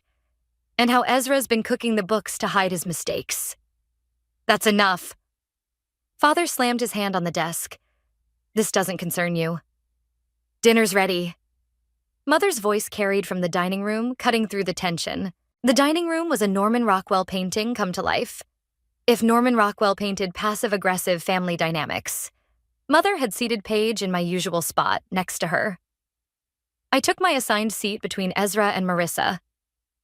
Before we begin, Mother announced, Julian and Paige have wonderful news to share. Paige beamed, touching her stomach meaningfully. We're expecting. The table erupted in congratulations. I watched Julian closely. The slight tightening around his eyes told me this wasn't part of his plan. How wonderful, I said, raising my wine glass. Though I have to ask, does this happy announcement have anything to do with the prenup Julian's lawyer drew up last week? Silence fell like a hammer. Paige's smile flickered. How dare you? Mother started, but I cut her off. Or perhaps we should discuss the real reason everyone's so tense tonight. The company's imminent collapse? Julian's predatory takeover attempt? Or maybe Paige's interesting history with financially troubled businessmen in Boston? Autumn, Father's voice boomed. That's enough. No, it's not nearly enough. I pulled out my phone and pulled up an email. This just came in from the board of directors. Shall I read it aloud? Julian stood up, his face dark. This is neither the time nor place. It's exactly the time, I said, my voice steady. Because in about 30 seconds, everyone at this table is going to learn who really controls the family business, and has for the past 5 years. What are you talking about? Mother's hand went to her pearls. A text message lit up my phone. Grayson. Board members notified. Everything's in place. Well, I smiled, looking around the table. Since we're all sharing good news, I have an announcement of my own. Grandmother left me everything. The company, the real estate holdings, all of it. And I've spent the last week untangling Ezra's mess, stopping Julian's takeover, and preparing to take my rightful place as CEO. The turkey grew cold as chaos erupted around the table. But through it all, I noticed Paige quietly typing on her phone, her face calculating. Whatever game she was playing, it wasn't over yet. Perhaps, I said, raising my voice above the din, we should have dessert. I hear Paige brought pie. The kitchen became my refuge as the family processed my announcement. I was loading the dishwasher when Paige slipped in, closing the door behind her. That was quite a show, she said, leaning against the counter. I have to admit, I didn't see it coming. Like your pregnancy announcement? Her laugh was surprisingly genuine. Touché, though mine was significantly less expensive. What do you want, Paige? To make a deal. She glanced at the door. Julian doesn't know this, but I've been recording our conversations, including some rather interesting admissions about his plans for the company. I stopped loading plates. And I'm willing to hand them over. For a price, of course. Of course. I turned to face her. Why would you betray your husband? Especially now that you're supposedly carrying his child. She touched her stomach, smirking. Please, I'm as pregnant as that pie I brought is homemade. Julian's not the only one who can play games. The kitchen door swung open. Julian stood there, his face unreadable. Having a nice chat? Just getting to know my sister-in-law better, Paige said sweetly. Funny. Julian stepped in, closing the door. Because I just got an interesting call from my lawyer. Seems someone's been accessing my private files, using your passwords, Paige. The temperature in the room seemed to drop. Paige's smile never wavered. Darling, you're being paranoid. Am I? He pulled out his phone. Should we call Robert in Boston? Or maybe Michael in Seattle? I'm sure they'd love to hear from their ex-wife. I moved between them. Take it somewhere else. Stay out of this, Autumn, Julian snapped. You've done enough damage tonight. Have I? Because from where I'm standing, you're the one who tried to steal my family's company while hiding your new wife's interesting past. The door opened again. Marissa poked her head in. Aunt Prudence is asking for more wine and, oh. She took in the scene. Should I come back? No need, Paige said, straightening up. I was just leaving, but Autumn? She reached into her purse and pulled out a USB drive. Consider my offer. You might find the contents illuminating. She brushed past Julian, who grabbed her arm. We're not finished. Oh, but we are. She smiled coldly. Check your email, darling. I've already contacted my lawyer. After they left, Marissa whistled low. Well, that was intense. Get Ezra, I said, turning the USB drive over in my hands. Tell him to meet me in Father's study in 5 minutes. In the study, I found my father slumped in his leather chair, looking older than I'd ever seen him. Why didn't you tell me? He asked as I entered. About the inheritance? Would you have believed me? Or would you have dismissed it like everything else I've ever done? He flinched. I deserve that. Yes, you do. I sat across from him. But right now we have bigger problems. Julian's not going to back down easily, and Paige just threw a wild card into the mix. Ezra slipped in, closing the door. What's the plan?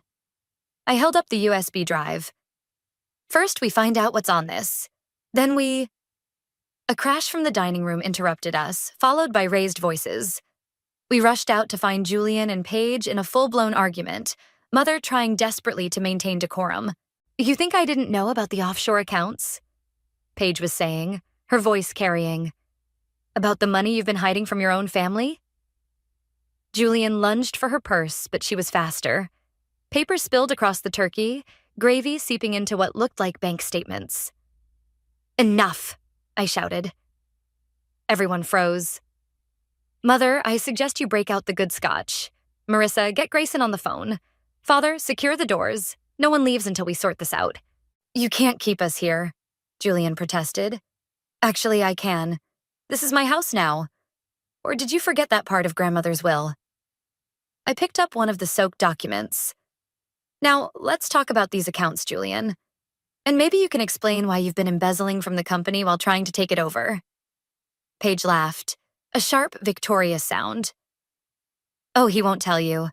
But I will. Every last detail. Mother sank into a chair, her perfect Thanksgiving in ruins. But as I watched Julian's face drain of color, I realized this dinner was turning out exactly as it needed to. Well, I said, pouring myself a glass of wine. Since we're all here, why don't we start with the truth? All of it. Father's scotch didn't last long as Paige methodically laid out Julian's schemes. Each revelation hit like a body blow, especially to my mother, who'd championed him for years. The real estate deal in Phoenix? Paige pulled up emails on her phone. A front. The money went straight to his account in the Caymans.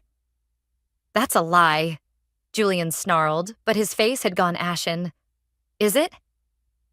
I connected my laptop to the dining room TV, displaying the documents from Paige's USB drive. Because these transfer records say otherwise? Ezra leaned forward, squinting at the screen. Wait, those dates. That was right when I needed capital for the expansion project. which Julian knew would fail. Paige added. He was counting on it. Mother slammed her glass down. I won't listen to these accusations. Julian has been nothing but… A con man? I interrupted. Let me show you something else. I pulled up another document. Remember when he convinced you to refinance the summer house to invest in a sure thing? Here's where that money actually went. The room fell silent as the numbers told their story. Julian had been bleeding the family dry for years, positioning himself to swoop in as savior while orchestrating the very crisis he planned to solve. You bastard, Father whispered, the first time I'd ever heard him swear. We trusted you. Julian stood up, straightening his tie. This is all circumstantial and irrelevant. The fact remains that the company needs capital, which only I can provide. Actually, Grayson's voice came through the speakerphone Marissa had set up. That's not true. Autumn now controls all voting shares, and as of an hour ago, the board has approved her emergency refinancing plan. What plan? Ezra asked. The one that saves the company without selling our soul to the devil, I said. Though speaking of souls, I turned to Paige. Your turn. Why reveal all this now? She smiled, removing her wedding ring. Insurance. Julian's not the only one who knows how to play the long game. I needed proof of his fraud before I could safely leave. Leave? Julian laughed harshly. With what? Everything you have is because of me. No. She pulled out another phone. A burner. Everything I have is documented evidence of your crimes. The FBI will be very interested in those offshore accounts. The color drained from Julian's face. You're bluffing. Try me. She stood up. I've already sent copies to my lawyer. If anything happens to me, it all goes public. Mother buried her face in her hands. This can't be happening. Oh, but it is, I said. And now for the final piece. I pulled up one last document. Ezra, remember those contracts you signed last month? The ones Julian insisted had to be done immediately? Ezra nodded slowly. They were forgeries. The signatures, the notary stamps, all fake. Which means all those toxic assets you thought you'd taken on? They're actually still Julian's responsibility. You can't prove that, Julian said, but his voice shook. Wrong again. Grayson spoke up. We have the original documents, complete with security footage of Julian bribing the notary, who, by the way, has agreed to testify. Julian lunged for the door, but Marissa was faster, blocking his path. Move, he growled. Make me, she replied, her phone recording everything. Enough, Father's voice boomed. Julian, sit down. Autumn, what do you want? I looked around the room, at my shattered mother, my relieved brother, my calculating ex-husband, and his duplicitous wife. Years of manipulation and lies, all exposed over turkey and cranberry sauce. Here's what's going to happen, I said. Julian, you're going to sign a confession admitting to the fraud. In exchange, we won't press charges, provided you return every penny and disappear from our lives. And if I refuse? Paige laughed. Then I release everything. Your choice, darling. Mother, I turned to her. You need to decide right now. Stand with your family or with the man who nearly destroyed us. She looked at Julian, then at me, really seeing me perhaps for the first time. I've been such a fool. We all were, Father said quietly. Except Autumn. Marissa. I nodded toward the door. Please ask Grayson to come up. He's been waiting in the driveway with the papers. This isn't over, Julian said, but the fight had left his voice. Oh, but it is, I replied. Happy Thanksgiving, Julian. I hope the pie was worth it. As Marissa left to get Grayson, I caught Paige's eye. She gave me a slight nod, respect from one player to another. In the wreckage of our perfect family dinner, a new understanding was forming. Sometimes the truth is the sweetest revenge of all. Grayson arrived with a briefcase full of documents, looking more like an executioner than a lawyer. The dining room had transformed into an impromptu conference room, dessert plates pushed aside for legal papers. Sign here, he pointed, sliding the confession toward Julian. And here, initial each page. Julian's hand shook as he picked up the pen. This is blackmail. No, Grayson replied coolly. This is mercy. Would you prefer we discuss this with the SEC? While Julian signed, Paige emptied her purse onto the table. USB drives, recorded conversations, photographs. A paper trail of betrayal laid out between the pumpkin pie and coffee cups. I'll need copies of everything, Grayson told her. Already done. She smiled thinly. I learned from the best, didn't I, darling? Mother stood abruptly. I need air. She headed for the patio, but I caught her arm. Stay, I said firmly. You need to hear this part. What more could there possibly be? She asked, her voice breaking. Show them, Ezra said quietly. Show them what grandmother knew. I pulled up the final document on my laptop. This is grandmother's last letter to me, written a week before she died. She knew about Julian's schemes back then. She saw what none of us wanted to see. That's impossible, Julian interrupted. She was sick, confused. She was brilliant. I cut him off. And she had better investigators than you. Read it, Mother. Mother's hands trembled as she took the laptop.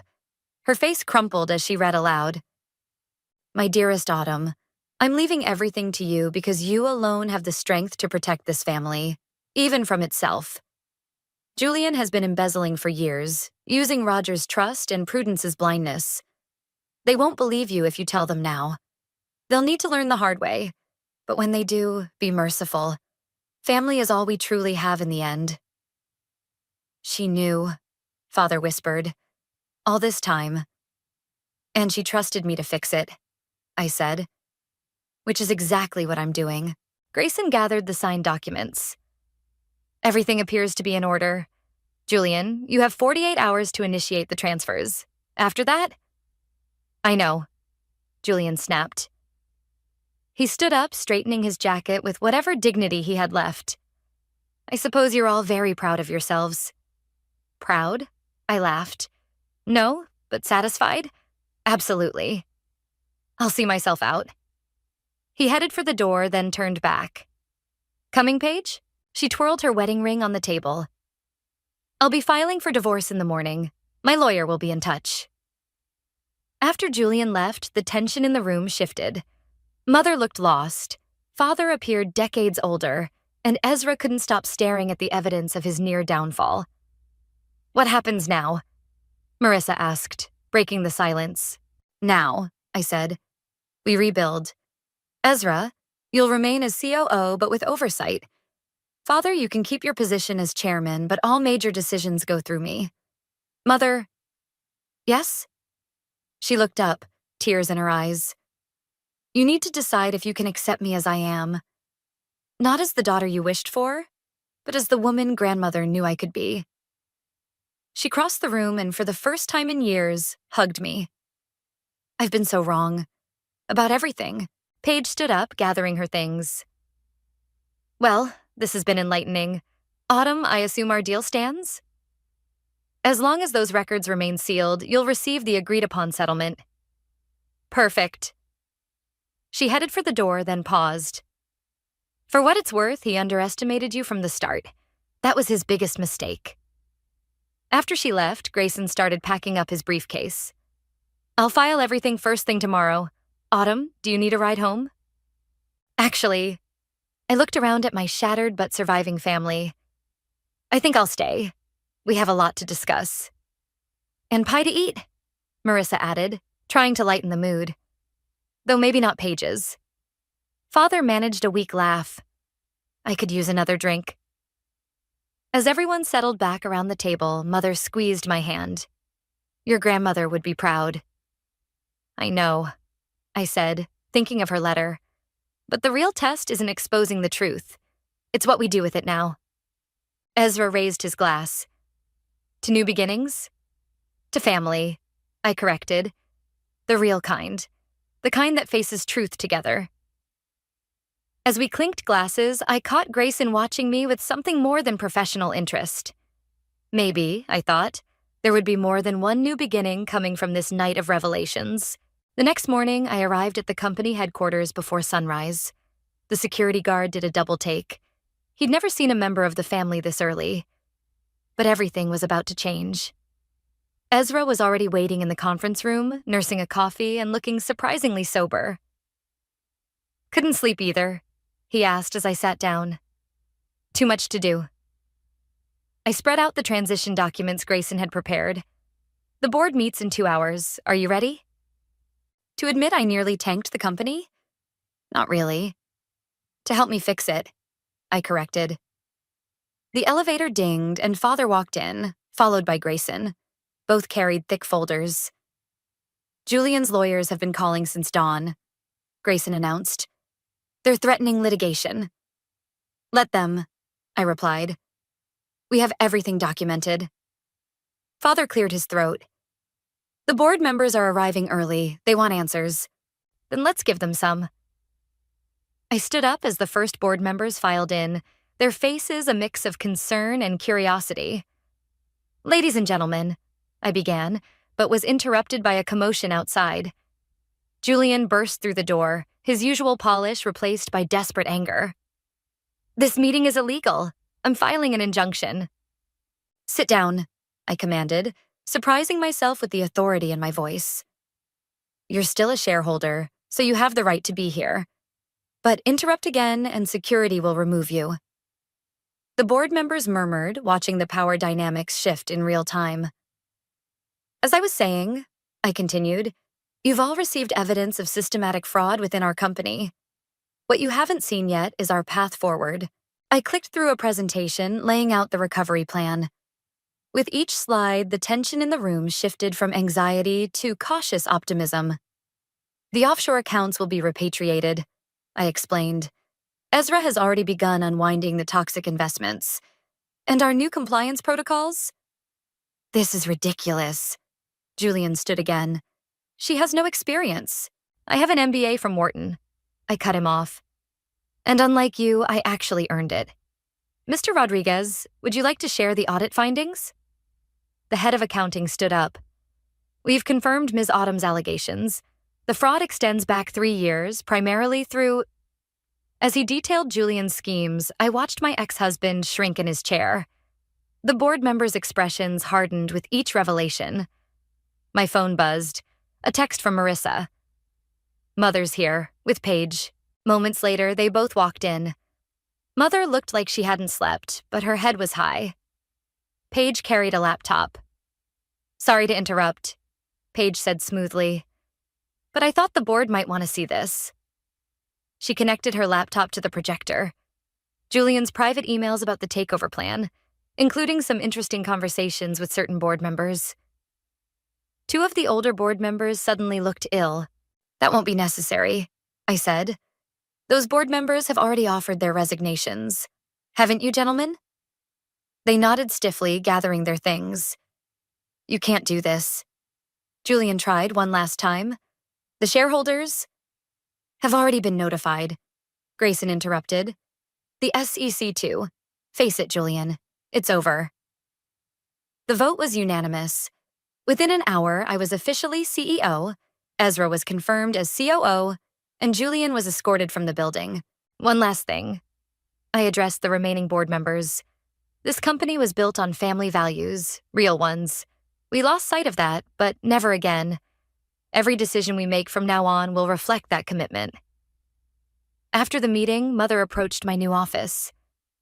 "I never thought I'd see you here." "That was the problem," I said, but without bitterness. "You never looked. I'm looking now." She smiled sadly. "Your grandmother's portrait arrived this morning. I thought it belonged here." She gestured to where workers were hanging the painting. Grandmother's eyes seemed to twinkle with approval as Grayson knocked on the door. "The press is waiting," he said. "Ready to face them?" "Actually," I looked at Mother, then Ezra, who'd joined us. "We should do this as a family. The real story isn't about Julian's fraud or my takeover. It's about redemption. And second chances," Mother added softly. As we headed toward the press conference, Grayson caught my arm. "Dinner tonight? To celebrate?" "I'd like that." I smiled, feeling the weight of the past lifting. Ezra grinned. Just don't serve pie. We laughed, and for the first time in years, it felt genuine. The cameras were waiting, the reporters ready with their questions, but we weren't hiding anymore. The truth had set us free, and the future finally looked bright. The winter sun streamed through my office window as I reviewed the quarterly reports. A knock at the door made me look up. Marissa entered, waving a newspaper. "Have you seen this?" She dropped it on my desk. The headline read, "Former CEO pleads guilty to fraud charges." "Julian finally took the deal," I said, scanning the article. "Better than prison." She perched on my desk. Paige called. She's settling in Miami with her settlement money. Says she's done with marriage for a while.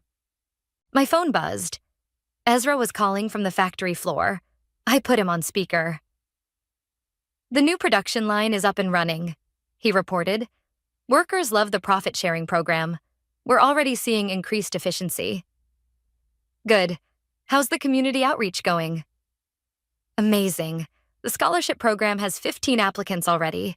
Grandmother would have loved it." A warm feeling spread through my chest. We'd named the scholarship after her, supporting young women in business. It felt right. Mother appeared in the doorway, looking more relaxed than I'd seen her in years. "Ready for lunch? Your father's waiting downstairs." "Actually," Grayson stepped in behind her, "I was hoping to steal Autumn away. There's something I need to show her." Mother smiled knowingly. "Of course. We'll reschedule." Grayson drove us to a familiar place, the small park where I used to hide after arguments with Julian. But today, it was transformed. A small table had been set up under the trees, complete with champagne. "What's this about?" He pulled out an envelope. "The final paperwork. Julian's shares have been officially transferred back to the company. It's really over." "That deserves a toast." I reached for the champagne, but he caught my hand. "There's more." He seemed nervous suddenly. "I've been offered a partnership at my firm." My heart sank. "In New York?" "No." He smiled. "Here, I'm staying, if you'll have me." Before I could respond, my phone rang. Ezra again. "Turn on the news, now." Grayson pulled it up on his phone. A reporter stood outside our company headquarters. In a surprising turn of events, former CEO Julian Douglas's attempt to flee the country has been thwarted. Sources say his private jet was stopped just before takeoff, thanks to an anonymous tip. I looked at Grayson. "Anonymous tip?" "Paige," he admitted. "She called this morning, said it was her final gift to the family." My phone buzzed with a text from Father. "Come to the house. Important family meeting." At my parents' home, we found the family gathered in the study. Father stood by Grandmother's portrait, holding an old leather journal. "Found this while cleaning out the storage room," he said. "It's your grandmother's diary. There's something you need to see." He opened to a marked page and read, "Today I watched Autumn standing up to that boy who tried to take credit for her science project. She reminds me of myself, stronger than anyone knows. When the time comes, she'll be ready. The others may not see it yet, but she'll save this family from itself." Mother wiped her eyes. "She knew you so well." "Better than we did," Father added. "But we're learning." Ezra raised his glass. "To grandmother's wisdom, and to family," I added, looking at Grayson, both old and new. "Speaking of new," Marissa grinned. "When are you two making it official?" Grayson squeezed my hand. "Actually." My phone buzzed one last time. A message from an unknown number. "You did good, kid. Julian won't bother you again. P." I smiled, putting the phone away. The past was settled. The future was bright.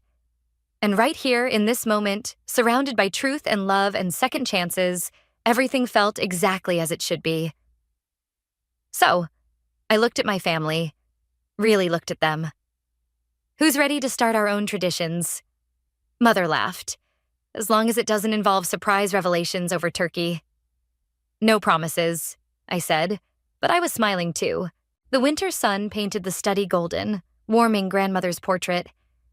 In the light, she seemed to smile, as if she'd known all along how this would end. Not with revenge, but with redemption. Not with victory, but with understanding. And as Grayson pulled out a small velvet box, I realized some stories don't end. They just transform into something better than we could have imagined. The family gathered closer, ready for one more surprise, one more moment of joy. We were different now. Stronger, wiser, more honest. Just as grandmother had planned all along. I stared at the worn leather photo album, my fingers tracing the outline of a family portrait where my brother Therese stood front and center, his soccer trophy gleaming. I was relegated to the edge, barely visible, like always. The memory of that day still burns. It was the same afternoon I discovered my college savings account had been drained. My name is Sophia, and I'm about to get married in 3 weeks. But instead of feeling the typical pre-wedding jitters, I'm plotting something that will change my family forever. Sophia, honey, have you finished the seating arrangements? My fiancé Patrick called from the kitchen. His voice snapped me out of my bitter reminiscence. Almost, I replied, closing the album with more force than necessary. Just trying to figure out where to put my parents. Patrick appeared in the doorway, wiping his hands on a dish towel. You know, we could just not invite them. I shook my head. No, they need to be there. They need to see everything. The doorbell rang, interrupting our conversation.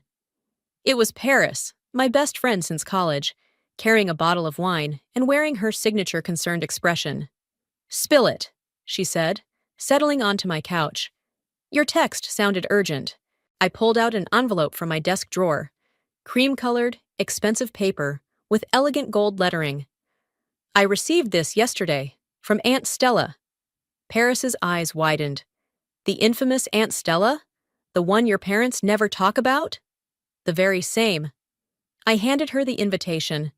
She wants to meet me for lunch tomorrow, says she has an opportunity to discuss.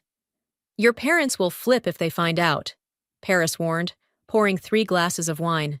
They're too busy fawning over Tyrese's latest coaching gig to notice what I'm doing, I said, the bitterness seeping into my voice. Did you know they took $50,000 from my college fund for his training program in Europe? Patrick sat down beside me, his hand finding mine. Tell them about the scholarship letter. I took a deep breath.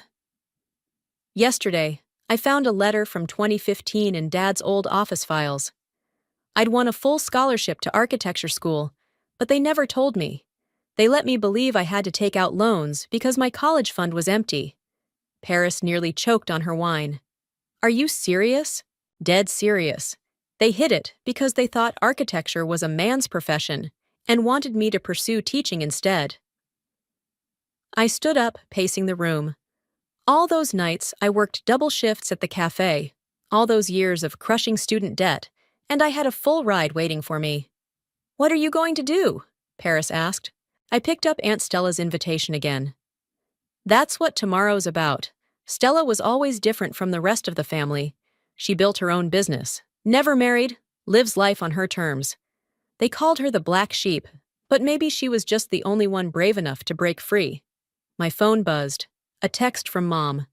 Don't forget, Tyrese's game is this Sunday. The whole family needs to be there to support him. I showed the message to Paris and Patrick. 7 years after graduating, and I'm still invisible. I landed the Richardson project last week, the biggest sustainable design contract our firm has seen. And when I told them, Mom just asked if I'd bought my brother a wedding gift yet. Sophia, Patrick said softly, whatever you're planning with Stella tomorrow, I'm with you. Paris nodded in agreement. Me too. It's time they realized what they've done. I walked to the window, watching the city lights flicker in the distance. I used to think if I worked hard enough, achieved enough, they'd finally see me. But now I understand. They never will. Not unless I make them. The invitation felt heavy in my hand, like it carried the weight of all my suppressed anger and hurt. Tomorrow, I would meet the aunt I'd been warned about my entire life, the woman who dared to challenge the family's suffocating traditions. My phone buzzed again. Another text from Mom. Have you started looking into teaching positions yet? It's not too late to change careers, dear. I didn't reply. Instead, I opened my laptop and pulled up my bank statements from 2015, the ones showing the sudden disappearance of my savings. Next to it, I placed the hidden scholarship letter. 7 years of receipts, documents, and proof of their betrayal, all meticulously preserved. "Paris," I said, turning to my best friend.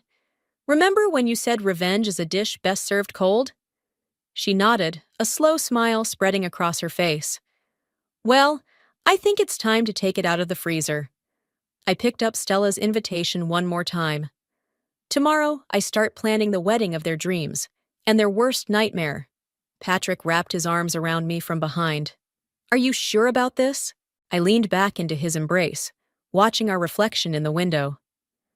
"I've never been more sure of anything in my life."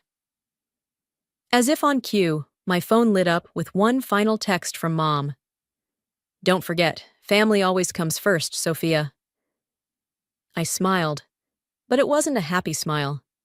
"Oh, Mom," I whispered, "you have no idea how right you are."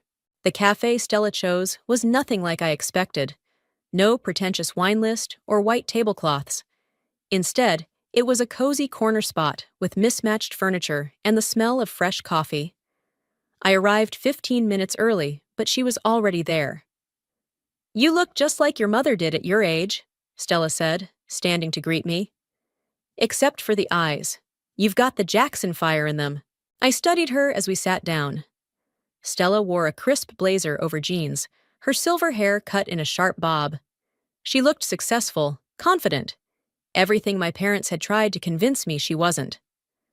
"I have to admit," I said, "I was surprised to get your invitation." Stella smiled, sliding a folder across the table. "I've been following your work, Sophia. The sustainable housing project on 4th Street? Brilliant design." I nearly dropped my coffee. "You know about that?" "I know about all of it. Your graduation with honors, the Innovation Award last year, and how you did it all while working nights to pay off loans that shouldn't have existed." Her eyes narrowed. "I also know about the scholarship." "How did you—" "Because I was on the selection committee." Stella leaned forward. "I voted for your application, but when the acceptance letter came back unopened, I knew Lucy and Carl had interfered." The waitress arrived with our food, giving me a moment to process this revelation. My hands shook as I opened the folder. Inside were newspaper clippings, project photos, and reviews of my work. She'd been tracking my career from the beginning. "Why now?" I asked. "Why reach out after all these years?" "Because I'm about to retire, and I need someone to take over my firm." Stella took a sip of her coffee. "Someone with vision, talent, and a score to settle." I nearly choked on my sandwich. "Your firm? You mean Jackson Sustainable Architecture?" "The very same. Currently managing projects worth over $50 million. She pulled out another document. "I'm offering you a partnership. Immediate 50% stake, with full ownership transfer in 5 years. My mind raced. JSA was one of the leading sustainable architecture firms in the region.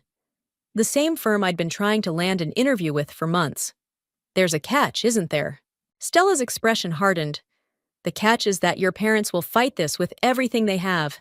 They'll try to convince you it's too risky, that you're not ready. They'll probably even offer to help Tyrese buy the firm instead." "They can't stop me," I said, my voice stronger than I felt. "I'm not that invisible little girl anymore." "No, you're not." Stella pulled out one final document. "This is a detailed record of every penny they took from your account, with interest calculated to present day. The total comes to just over $87,000. I stared at the numbers, feeling sick. That would have covered my entire education. "Yes, it would have." Stella's voice softened. "Sophia, I'm not just offering you a business partnership. I'm offering you a chance to take back what's yours." "The wedding," I whispered, the plan forming in my mind. "They're expecting me to play the perfect daughter, to finally fall in line with their expectations. Instead, they'll receive a legal notice demanding repayment." Stella's smile was sharp. "Along with the announcement of our partnership. They'll disown me." "Probably. The question is, are you ready for that?" I thought about all the family dinners where my achievements were ignored, all the times Mom pushed teaching applications my way, All the years of watching Tyrese receive everything while I struggled for scraps. "What about Tyrese?" I asked. "He's not the one who took my money." "No, but he benefited from it. Sometimes innocent people get caught in the crossfire." Stella's eyes met mine. "That's the price of revolution, Sophia. Are you willing to pay it?" I pulled out my phone, showing her the latest text from Mom. "Found some great elementary teaching positions. Sending links now. Architecture is so unstable, dear." "When do we start?" I asked. Stella handed me a pen. "Right now. But remember, once you sign these papers, there's no going back. Your parents will never forgive this betrayal." "Betrayal?" I laughed, but there was no humor in it. Like hiding my scholarship? Like stealing my savings? Like crushing my dreams every chance they got? I signed the partnership agreement with steady hands. "Welcome to JSA," Stella said, gathering the papers. "Now, about your wedding. I assume you'll want to make it memorable?" "Oh, it will be." I pulled out my wedding planner. They're expecting the perfect daughter to have the perfect traditional wedding. Instead, they'll get served legal papers between the cake cutting and the first dance. "You understand this will burn every bridge?" I thought about the photo album at home, about all those pictures where I was pushed to the edge, barely visible. "Some bridges," I said, "deserve to burn." As we left the cafe, Stella squeezed my shoulder. "Get ready for war, Sophia, because that's exactly what this is going to be." For the first time in years, I felt truly seen, and I was ready for battle. "And if we adjust the solar panels here," I pointed to the 3D model on my tablet, "we can increase efficiency by 30% while maintaining the aesthetic appeal." The clients nodded approvingly as I walked them through the design. 6 months into my partnership with Stella, and I was already leading our biggest project yet, a sustainable community center that would redefine green architecture in the city. "Gee, impressive work," Stella said after the clients left. "You've exceeded every expectation I had." I was about to respond when my phone buzzed. Mom, again. "Darling, we need to discuss the wedding menu. Your father insists on traditional choices. None of that vegetarian nonsense." "Speaking of expectations," I muttered, showing Stella the message. 2 weeks until the wedding," she reminded me. "Are the papers ready?"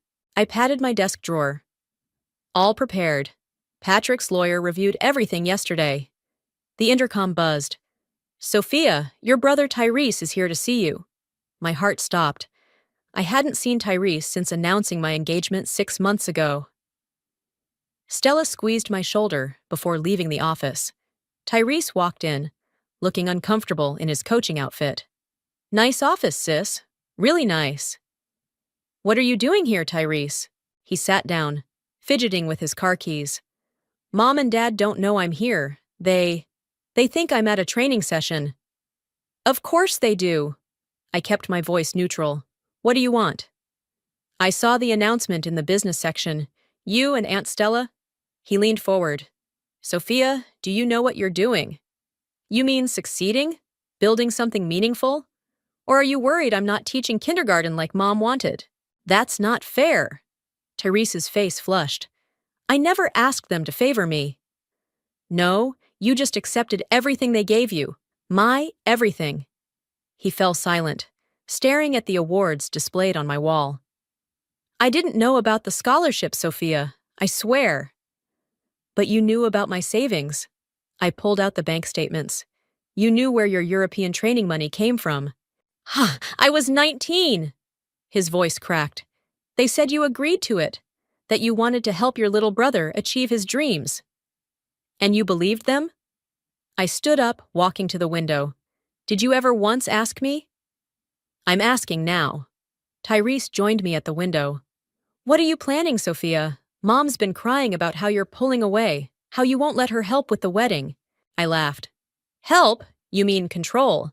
Did she tell you she tried to change my venue booking to her church? Or that she's been calling my caterer behind my back?" "She means well." "Stop defending them." I spun around. "Just once, Therese, whose side are you really on?" He stepped back, surprised by my outburst. There shouldn't be sides in a family. There have always been sides. I was just too blind to see it before. I returned to my desk, pulling up the community center designs. Look at this. Really look. This is who I am, what I was meant to do. Not teaching, not being the perfect daughter they wanted. Tyrese studied the designs, his expression softening. This is incredible, Sophia. But why Aunt Stella? You know what that will do to Mom and Dad. Because she saw me. Really saw me. I met his eyes. When was the last time they actually saw either of us, Tyrese? Not as extensions of their expectations, but as people. He sank into the chair, suddenly looking tired. The coaching job, it's not what I wanted, never was. But they'd invested so much. Their money, my money. I softened my tone. It's not too late to change paths, you know. Maybe. He stood up, heading for the door. Just, whatever you're planning for the wedding, be careful. They're already suspicious about your success here. Tyrese? I called as he reached the door. When it happens, remember this conversation. He paused. When what happens? You'll see. I turned back to my work. Give Mom my love. Tell her the menu stays as planned. After he left, Stella returned. Everything okay? I pulled out the legal documents from my drawer. He suspects something, but he won't warn them. How can you be sure? Because for the first time, I saw my brother instead of their golden child. I added the final signature to the papers. He's as trapped as I was. My phone buzzed again. A text from Patrick. Wedding planner called. Your mom tried to change the flowers to traditional roses. I smiled, typing back. Tell her the sustainable wildflower arrangements stay. 2 weeks until showtime. Stella picked up the legal documents, checking the signatures. You know, there's still time to back out. We could find another way. I looked around my office. My designs on the walls, my awards on display, my name on the door. Everything I'd achieved despite them, not because of them. No, I said firmly.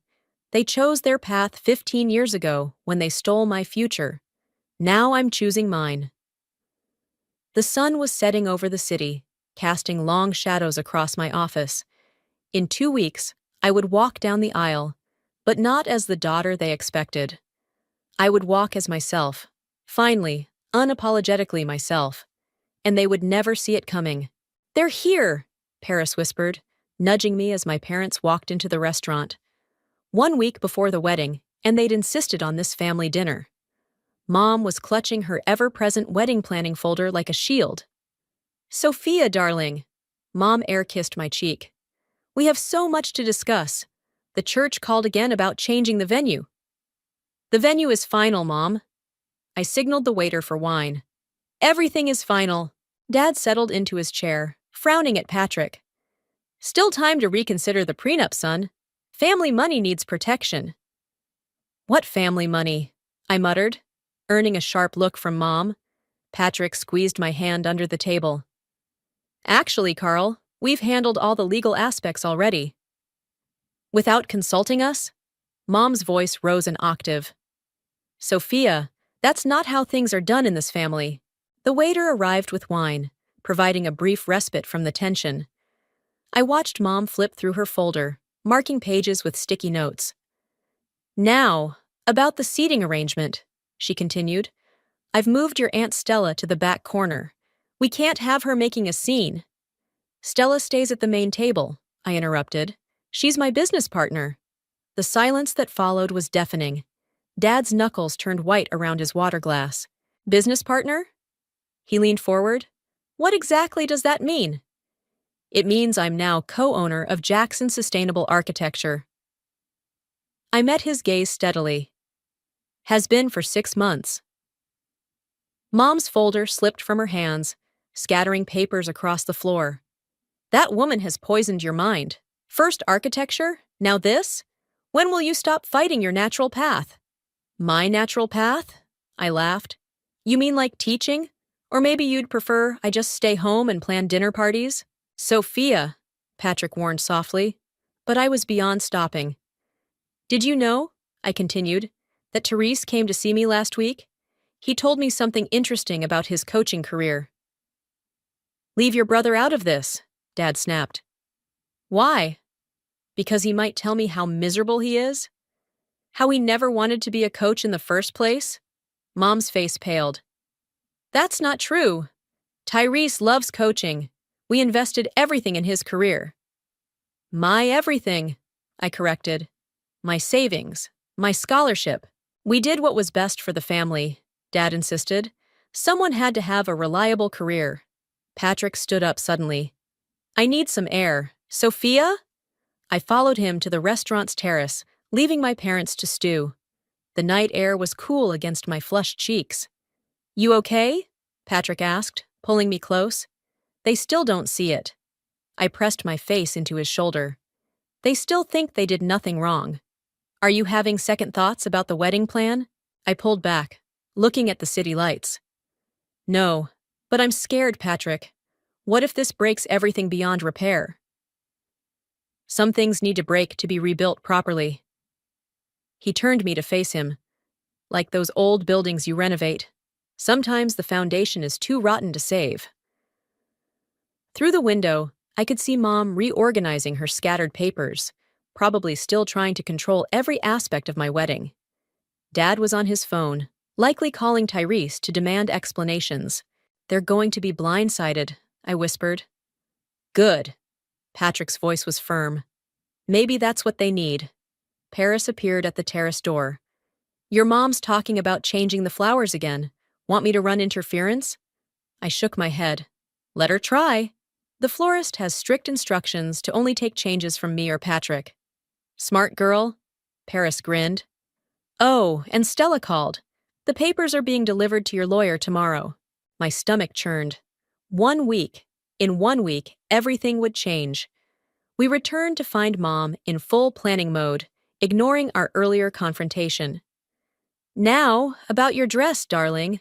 I've scheduled another fitting." "The dress is perfect as is." I cut her off. "Everything is exactly as I want it. But the tradition isn't mine to follow." I gathered my purse. "Patrick and I have an early meeting tomorrow. Thanks for dinner." Dad stood up. "Sophia, wait. Whatever Stella's promised you, whatever she's told you about the past, she's manipulating you." I turned back, feeling oddly calm. "No, Dad. That's what you and Mom did. Stella just showed me the truth." "The truth?" Mom scoffed. "The truth is you're throwing away everything we've built for you." "No," I said softly. "I'm building something of my own, for the first time in my life." As we left the restaurant, I could hear Mom already on the phone, probably calling the church again. Some habits die hard. 1 week, Patrick said as we drove home. 1 week, I agreed, touching the legal documents in my bag. Then they'll finally understand what it feels like to have everything taken away. The city lights blurred past us, and I thought about foundations, the ones my parents built on lies, and the new ones I was creating for myself. Some things really do need to break before they can be rebuilt, and I was ready to swing the wrecking ball. "Are you absolutely certain about this?" The lawyer slid the final set of documents across his desk. 3 days until the wedding, and my hands shook as I signed the last page. I'm sure." I handed him the special envelope for my parents. "This needs to be delivered exactly as we discussed." "During the reception, after the first dance." He nodded, tucking it into his briefcase. "Ms. Stella has arranged for security, just in case." My phone buzzed. Tyrese calling. I'd been avoiding him since his office visit, but something made me answer. "Sophia, we need to talk." His voice was urgent. "Mom's planning something for the wedding." I stepped out of the lawyer's office into the hallway. "What do you mean?" "She's been making calls, talking about saving you from yourself. I overheard her telling Dad that she won't let you ruin your life like Stella did." My stomach dropped. "Did you hear anything specific?" "No, but Sophia..." He paused. "Whatever you're planning, they're ready for it. Or at least they think they are." I leaned against the wall, closing my eyes. "Thanks for the warning. Are you ever going to tell me what's really going on?" "You'll find out at the wedding. Just remember what we talked about in my office." After hanging up, I called Stella immediately. She answered on the first ring. "They're plotting something," I said without preamble. "Of course they are." Stella sounded unsurprised. "Lucy never could handle losing control. Come to the office, now." 30 minutes later, I sat in Stella's office while she paced, her heels clicking against the hardwood floor. "We need to adjust the timeline," she said. "Move everything up. The documents need to be delivered during the ceremony, not the reception." "During the ceremony?" I stared at her. "That's so public, dramatic, perfect?" Stella stopped pacing. "They're expecting something at the reception. They'll be prepared, composed, ready to counter whatever we do. But during the ceremony?" The door opened and Paris rushed in, out of breath. "You need to see this." She thrust her phone at me. It was a social media post from Mom. "So blessed to be planning my daughter's perfect traditional wedding. Can't wait to welcome her back to the path God intended. Hwerk's prodigal daughter, Hwerk family first. Back to the path?" I scrolled through the comments. "She's making it sound like I'm some lost soul being saved." "Classic Lucy," Stella muttered. "She's setting the narrative. When you make your move, she'll play the heartbroken mother trying to save her misguided daughter." Paris sat down beside me. "There's more. She's invited every conservative family friend she knows. The guest list has grown by 30 people. She's building an audience," I realized. "Stacking the deck with people who'll take her side." Stella pulled out her phone. "Time to fight fire with fire. I'm calling the lawyer. The documents will be delivered right after you say, 'I do.' Maximum impact, minimum time for them to recover."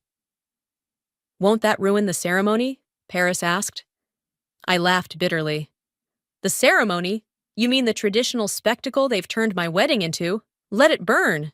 My phone buzzed again. "Mom. Darling, I've invited the Reverend to dinner tonight. He has concerns about your modern ceremony choices. Please be there. We only want what's best for you." "What's best for me?" I showed them the message. They've had 29 years to show me what's best for me. Now it's my turn. Stella nodded approvingly. "The student becomes the master." "I'm not going to dinner," I decided. "Let them sit there with their reverend and plot. They have no idea what's coming." Paris hugged me. "Want me to come over tonight? We can do final dress alterations and drink wine." "Actually," I said, "I need to write something." I pulled out my laptop. "The documents are one thing, but they need to hear the truth. All of it." Stella sat down across from me. "A letter? My own narrative." I began typing. "Every scholarship they hid, every dream they crushed, every dollar they stole. They want to talk about paths? Fine.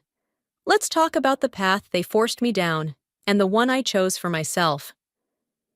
For the next hour, I wrote while Stella and Paris handled calls, finalizing the new timeline. The words flowed easily, years of suppressed truth finally finding their voice. As the sun set, I printed the final version. 3 copies. One for Mom, one for Dad, and one to be read aloud at the ceremony.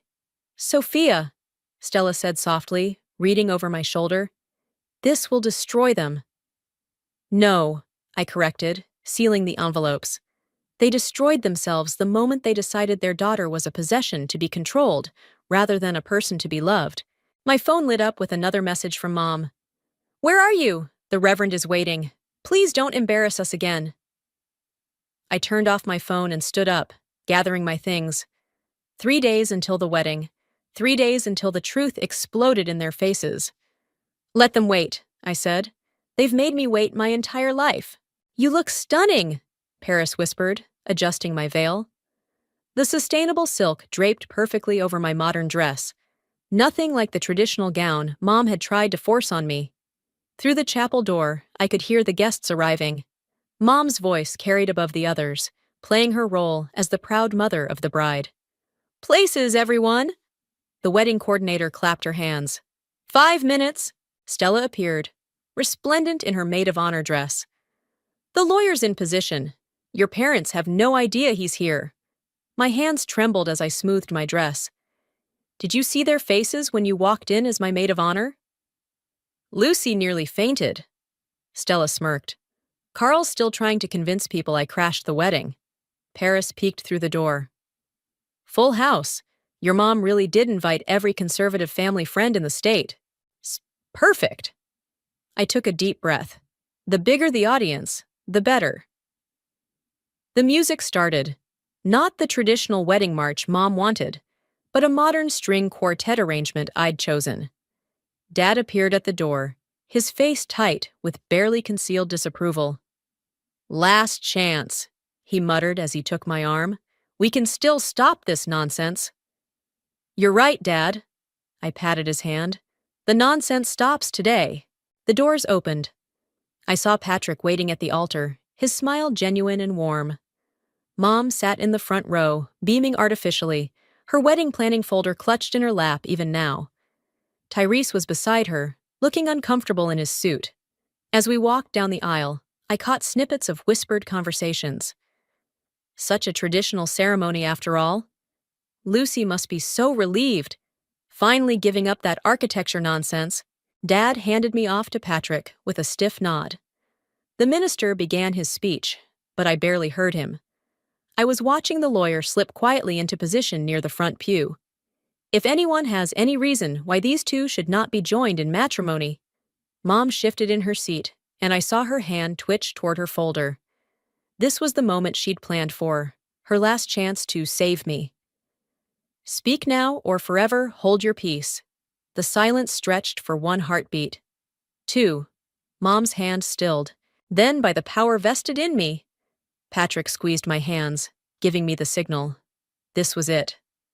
I do, I said clearly, my voice carrying through the chapel. I do, Patrick echoed. Then I now pronounce you. Actually, I turned to face the congregation, cutting off the minister. Before we conclude, I have something to say. Mom's face froze in her camera-ready smile. Dad started to stand, but stopped when Stella moved closer to me. Many of you are here today because my mother told you I was returning to the traditional path. I unfolded my letter. She told you I was being saved. She's right about one thing. Today is about salvation, my own. The lawyer stepped forward, holding the envelopes. Mom's smile cracked.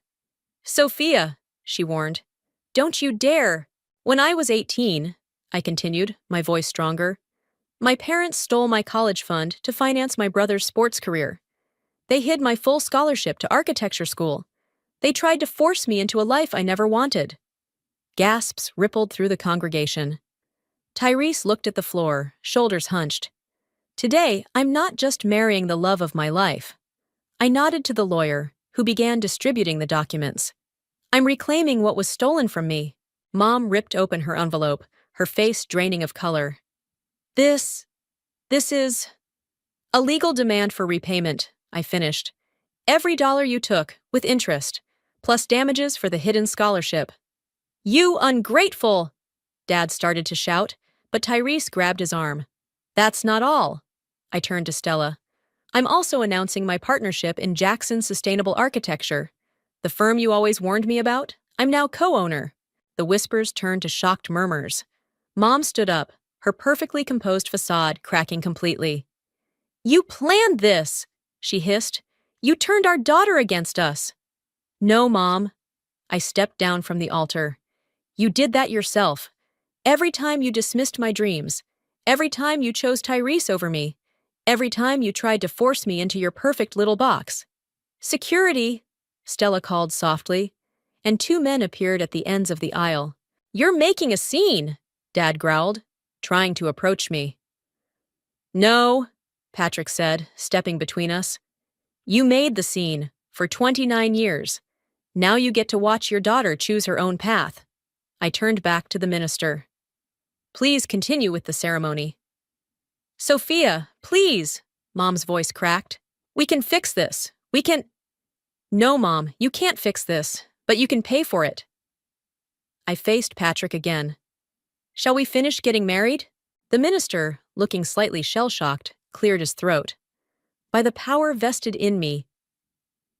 As he pronounced us husband and wife, I heard Mom collapse into her seat, sobbing theatrically. Dad was still staring at the legal documents, his face purple with rage. but for the first time in my life, their reactions didn't matter. I kissed Patrick as the string quartet played, and in that moment, I was finally, completely free. The war was over, and I had won. The reception hall buzzed with conflicting energy, half the guests celebrating, the other half huddled in shocked clusters, whispering about the ceremony's dramatic turn. I stood with Patrick near the cake, accepting congratulations from those who weren't too scandalized to approach. "Sophia!" Tyrese's voice came from behind me. "We need to talk, now." I followed him to a quiet corner, Patrick's supportive gaze following us. Tyrese looked different, older somehow, the weight of the day evident in his stance. "Did you know?" I asked before he could speak. "About the scholarship?" "No." He ran a hand through his hair. But I knew something was wrong. The way they pushed me into coaching, the constant pressure to succeed. I thought it was just their dream for me. It was their dream, all right, funded by my future. Whack, I should have asked questions. He leaned against the wall. But they had an answer for everything. When I wanted to study literature instead of sports management, Dad said we couldn't afford 2 college tuitions. Now I know why. A commotion near the entrance drew our attention. Mom was trying to rally support among the guests, her voice carrying across the room. "Can't you see what that woman has done to our family? Stella has poisoned my daughter's mind." "Mom's playing the victim," I observed, right on schedule. "There's something else you need to know." Tyrese lowered his voice. "Last year, when the coaching position opened up, I told them I wanted to quit. Dad threatened to expose some financial irregularities in my training program accounts. I straightened. "What irregularities? The money they took from you?" "It didn't all go to training." He pulled out his phone, showing me a spreadsheet. "They used some of it to cover Dad's gambling debts. I found the records when I was helping Mom organize the home office." The room seemed to spin. They stole my money to cover gambling debts? That's why they're so desperate to maintain control. If this goes to court. He trailed off as Dad approached, his face dark with anger. "You've had your fun," Dad growled. "Now it's time to end this circus." "Or what?" I challenged. "You'll expose Tyrese's financial records? Tell everyone where my money really went?" Dad's face paled. "What are you talking about?" "The gambling debts, Dad. The creative accounting. Did you really think it would stay hidden forever?" "You told her?" Dad turned on Tyrese. "After everything we did for you? Everything you did for me?" Tyrese laughed bitterly. "You mean everything you forced me to be? Everything you stole from my sister to cover your mistakes?" Stella appeared at my side, her presence steady and strong. "Is there a problem here?" "Stay out of this," Dad snapped. "You've caused enough damage." "Actually," I said, "Stella's the only one who helped me build something instead of stealing from me. Unlike my loving parents, who used my college fund to cover illegal gambling debts." The nearby guests fell silent, all pretense of not listening abandoned. Mom hurried over, panic breaking through her composed facade. "Sophia, please," she begged. "We can discuss this privately, as a family." "Family?" I gestured around the room. "You mean the audience you gathered? The people you invited to watch me return to the path? Well, they're here now. Let them hear everything." "You wouldn't," Dad threatened. "Try me." I turned to address the watching crowd. "Would anyone like to hear about how my parents committed fraud, or how they blackmailed their own son to keep him in a career he hates?" "Stop!" Mom grabbed my arm.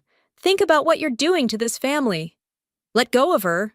Patrick's voice was steel as he separated us. "The only thing Sophia's doing is telling the truth." Tyrese stepped forward. "And she's not alone anymore." The silence that followed was deafening. Dad looked from me to Tyrese, seeing for the first time that he'd lost control of both his children. "You have 24 hours, I said quietly. "Either you arrange repayment of my money, or I'll file charges for fraud. Your choice." "You would send your own father to jail?" Mom whispered. "You would steal your own daughter's future?" I countered. Stella cleared her throat. "I believe the bride and groom have a first dance scheduled. Shall we give them the floor?" The guests parted as Patrick led me to the dance floor. Over his shoulder, I watched my parents retreat to a corner, their perfect family facade finally shattered. "You okay?" Patrick whispered as we danced. "I think so." I looked at Therese, who stood with Stella, both of them watching our parents with clear eyes. Sometimes the truth hurts more than the lies, but at least it's real. "And now? Now we build something new?" I smiled up at him. "Something honest." The music played on, and for the first time, I felt truly whole. Not because of revenge or justice, but because the truth, all of it, was finally in the light. And in that light, I could see the path forward clearly at last. The check landed on my desk with a soft thud. I stared at the amount, every penny they'd taken, plus interest. Mom stood across from me, her designer purse clutched tight, her face a mask of carefully controlled emotion. "There," she said. "It's done. Are you happy now?" This was never about happiness. I picked up the check, examining the signature. It was about justice. Justice! She sank into the chair across from my desk. "You destroyed our family for justice?" "No, Mom. You destroyed our family for control." I gestured to my office, to the awards on the wall, to the blueprints spread across my desk. "Look around. This is who I am. Who I always was, if you'd bothered to see it. I see an ungrateful daughter who—" "Who what?" I interrupted. "Who succeeded despite you. Who refused to be broken." A knock at the door saved her from responding. Tyrese entered, carrying a cardboard box. "Found these in Dad's study," he said, placing the box on my desk. "All your old architecture competition certificates. The ones they said got lost in the move." Mom's face crumpled. "Tyrese, not you too." "Yes, me too." He sat down beside her. "I quit coaching yesterday, enrolled in a literature program." "But your father can't blackmail me anymore." Therese smiled. "Sophia made sure of that." I pulled out the certificates one by one. Elementary school design competitions, high school awards, the scholarship letter, physical proof of the path they'd tried to erase. "We did what we thought was best," Mom whispered. "No." I met her eyes. "You did what was easiest.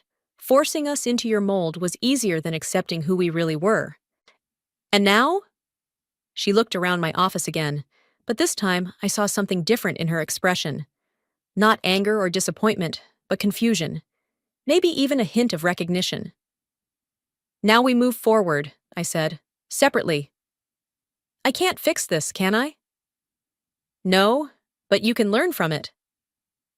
I handed her one of my old certificates, a Sustainable Design Award from 8th grade. "Start by really looking at who your children are, not who you wanted us to be." The door opened again. Stella entered, followed by Patrick. "The Thompson contract is ready," Stella announced, then paused, seeing Mom. "Oh, I can come back." "No, stay." I stood up. Mom was just leaving. Mom rose slowly, clutching the certificate I'd given her. "Your father won't accept this, you know? Any of it." "I know." I walked her to the door. But for the first time in my life, that doesn't matter. After she left, Tyrese pulled out his course catalog. "Think it's too late to become a writer?" "It's never too late to become yourself," Stella said, squeezing his shoulder. Patrick wrapped his arms around me from behind, and I leaned into his embrace, watching Tyrese and Stella discuss literature programs. This was my family now. Chosen, not forced. Built on truth, not control. My phone buzzed with a text from Dad. "You'll regret this decision." I showed it to Patrick, who shook his head. "Still trying to intimidate you?" "Old habits die hard." I deleted the message without responding. But so do new dreams. Stella spread the Thompson contract across my desk. Our biggest project yet, a sustainable community that would change the city's skyline. My design, my vision, my future. "Ready to build something extraordinary?" she asked.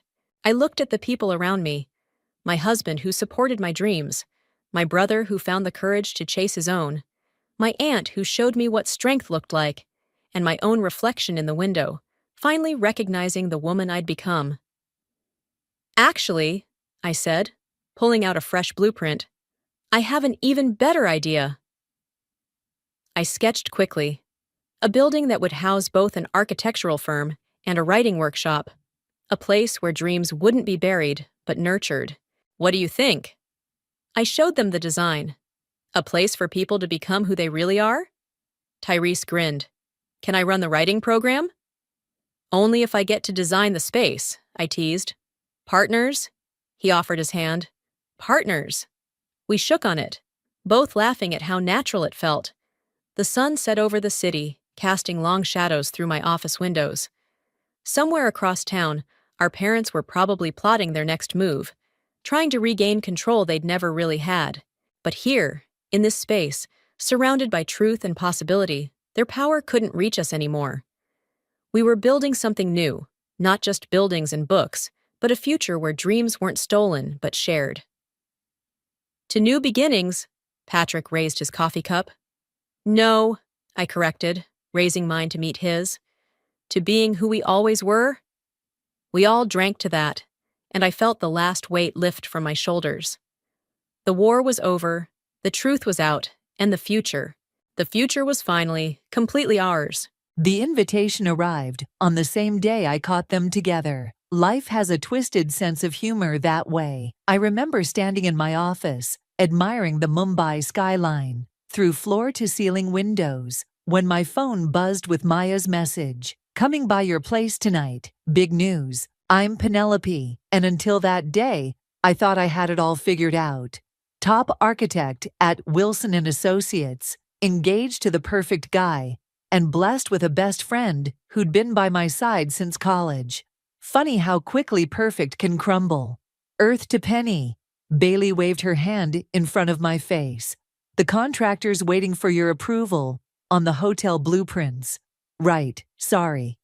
I shuffled through the papers, trying to focus. Tell him I'll have it ready by 5. You okay? You look like you've seen a ghost. I showed her Maya's message. She never comes over unannounced. Something's up. Maybe she finally landed that event planning gig she's been chasing, Bailey suggested, perching on my desk. If only it had been that simple.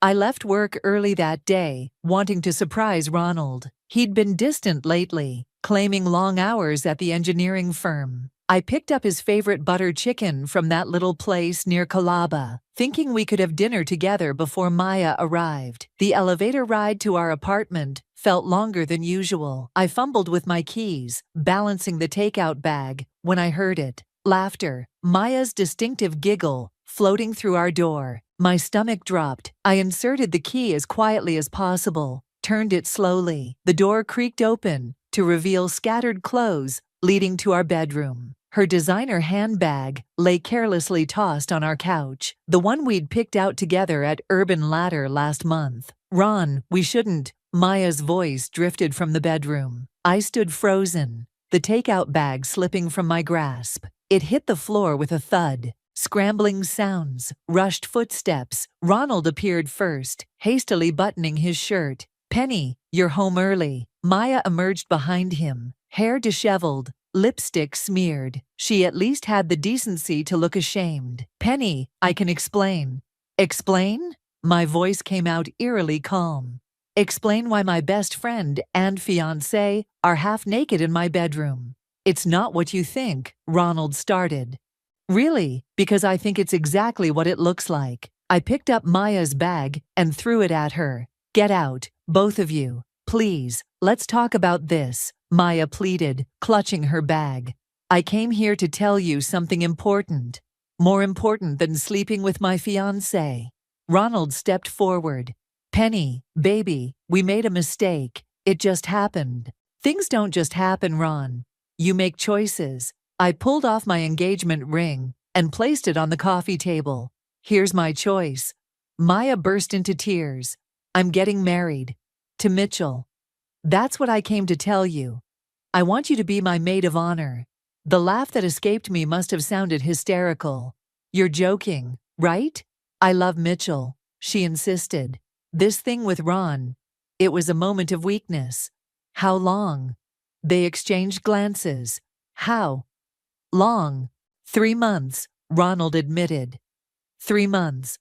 While I was planning our wedding. While Maya was helping me choose flowers and venues. While she was getting engaged to Mitchell. Penny. Maya reached for my hand. I jerked away. Don't touch me, don't call me, don't text me, just leave. They gathered their things in silence. At the door, Maya turned back. The invitation will be in your mail. Please think about it, you're my best friend. I corrected. I was your best friend. After they left, I sank to the floor, surrounded by the mess they'd made of my life. My phone buzzed again. Another message from Maya. I know you hate me right now, but I need you there. You're the only one who understands my family's situation. Please. I stared at the message, remembering all the times Maya had cried on my shoulder about her controlling parents, their suffocating expectations, how they'd pushed her toward suitable matches, dismissing her dreams of running her own event, planning business. The formal invitation arrived minutes later by email. Maya Thompson and Mitchell Thompson request the honor of your presence. I clicked delete, but not before noting the date, venue, and every little detail. If Maya wanted me at her wedding so badly, maybe I'd give her exactly what she asked for, just not in the way she expected. My phone buzzed one final time. Bailey. Hey, you never sent those blueprints. Everything okay? I typed back, no, but it will be. Meet me for drinks. I need your help with something. The Mumbai traffic horns blared outside my window as I grabbed my keys and purse. I had 6 weeks until Maya's wedding. 6 weeks to plan my own kind of celebration. You want to do what? Bailey nearly choked on her mojito. We were at Café Mondegar, our usual spot for crisis talks and life-changing decisions. Be her maid of honor, I repeated, stirring my untouched drink. And make sure everything goes, not quite according to plan. That's insane. Bailey leaned forward, lowering her voice. You're talking about sabotaging your best friend's wedding. Ex-best friend, I corrected. And I'm not talking about anything dramatic. Just little things. Things that can't be traced back to me. The cafe buzzed with its usual evening crowd, but I felt oddly detached from the familiar chaos. A waiter dropped off another round of drinks we hadn't ordered. Compliments of the lady at the bar, he said. I turned to see Delilah, my neighbor, approaching our table. Thought you might need this after what happened. News travels fast in our building. How did you? Ronald was making quite a scene in the lobby, Delilah said, pulling up a chair. Something about you not answering his calls, and him needing to explain. There's nothing to explain, I muttered. So what's the plan? Delilah asked, surprising me. When I hesitated, she added, oh come on, I know that look, you're plotting something. I shared my ideas while they listened intently. Small disruptions, wrong flower deliveries, mixed up RSVPs, scheduling conflicts with vendors. It's brilliant and terrible at the same time, Bailey admitted. But why put yourself through being her maid of honor? Before I could answer, my phone rang. Maya's cousin Layla's name flashed on the screen. I put it on speaker. Penny, thank God you picked up. Layla's voice crackled. Maya's having a breakdown. Aunt and uncle are threatening to call off their financial support for the wedding unless she follows their exact plans. They're trying to turn it into this massive society event. And this concerns me because you're the only one who knows how to handle them. Remember last year when you convinced them to let Maya take that event planning course? I remembered.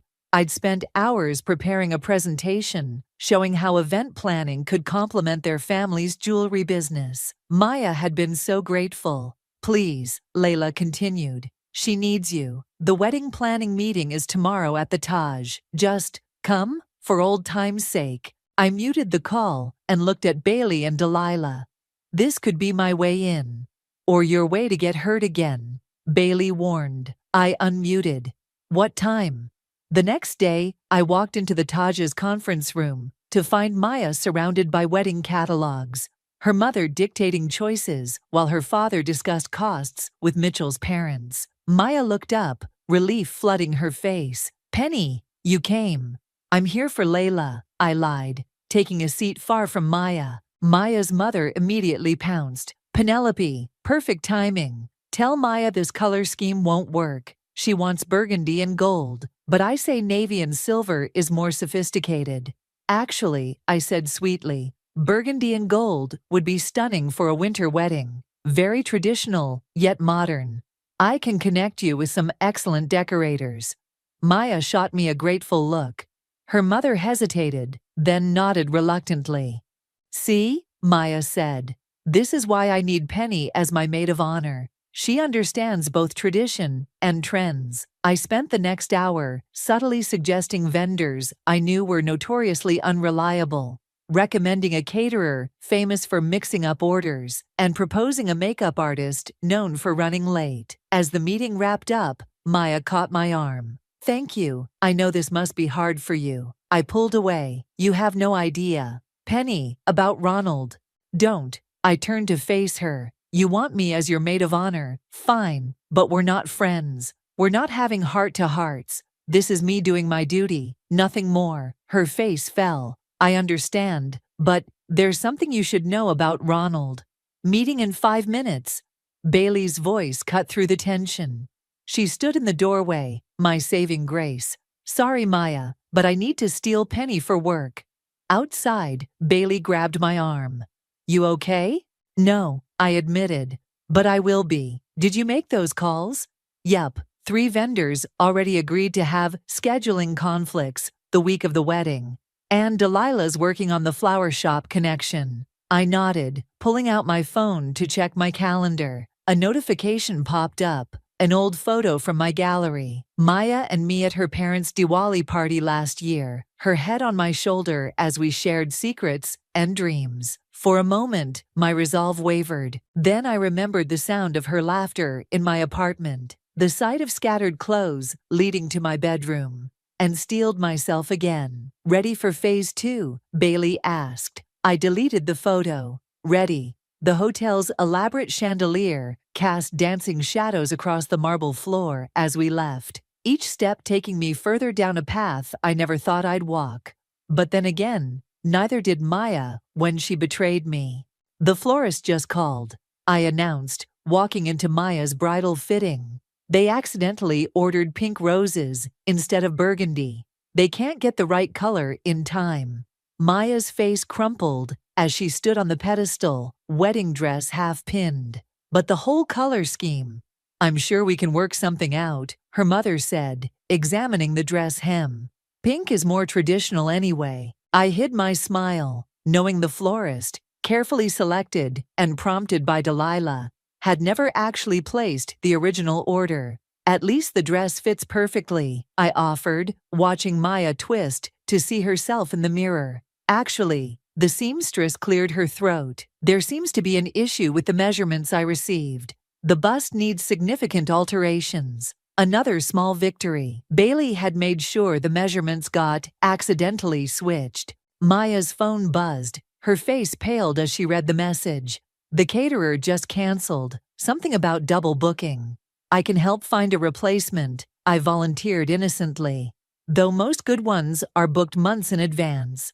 This is a disaster, Maya whispered, sinking onto a nearby chair, careful not to wrinkle her dress. Everything's falling apart. For a moment, watching her fight back tears, I felt a twinge of guilt. Then my phone lit up with a text from Ronald. Miss you. Maya was a mistake. Can we talk? The guilt evaporated. Don't worry, I said, pocketing my phone. I'll fix everything. Later that evening, I met Joanna, our mutual friend, for coffee at Starbucks. She stirred her latte thoughtfully after I filled her in on the wedding chaos. You know why Maya's really going through with this wedding, right? She asked. Because she's a manipulative. Because her parents threatened to cut her off completely if she didn't marry Mitchell. Joanna leaned forward. They found out about her secret event planning business. I froze mid-sip. What business? The one she started 3 months ago. Right around the time Joanna trailed off meaningfully. The timeline clicked. 3 months ago, when she started seeing Ronald. What does one have to do with the other? Think about it, Penny. Who's the best architectural engineer in Mumbai for event spaces? My coffee turned bitter in my mouth. Ronald. She needed his help with venue assessments for her business plan. Things got complicated. That doesn't excuse, no, it doesn't. Joanna agreed. But maybe it explains some things. My phone rang, interrupting us. Unknown number. Hello. Is this Penelope? A man's voice, unfamiliar. I thought you should know something about Ronald Mason. He's been meeting with Maya regularly, even after your breakup. Who is this? The line went dead. Joanna raised an eyebrow. Everything okay? Fine, I lied. Gathering my things.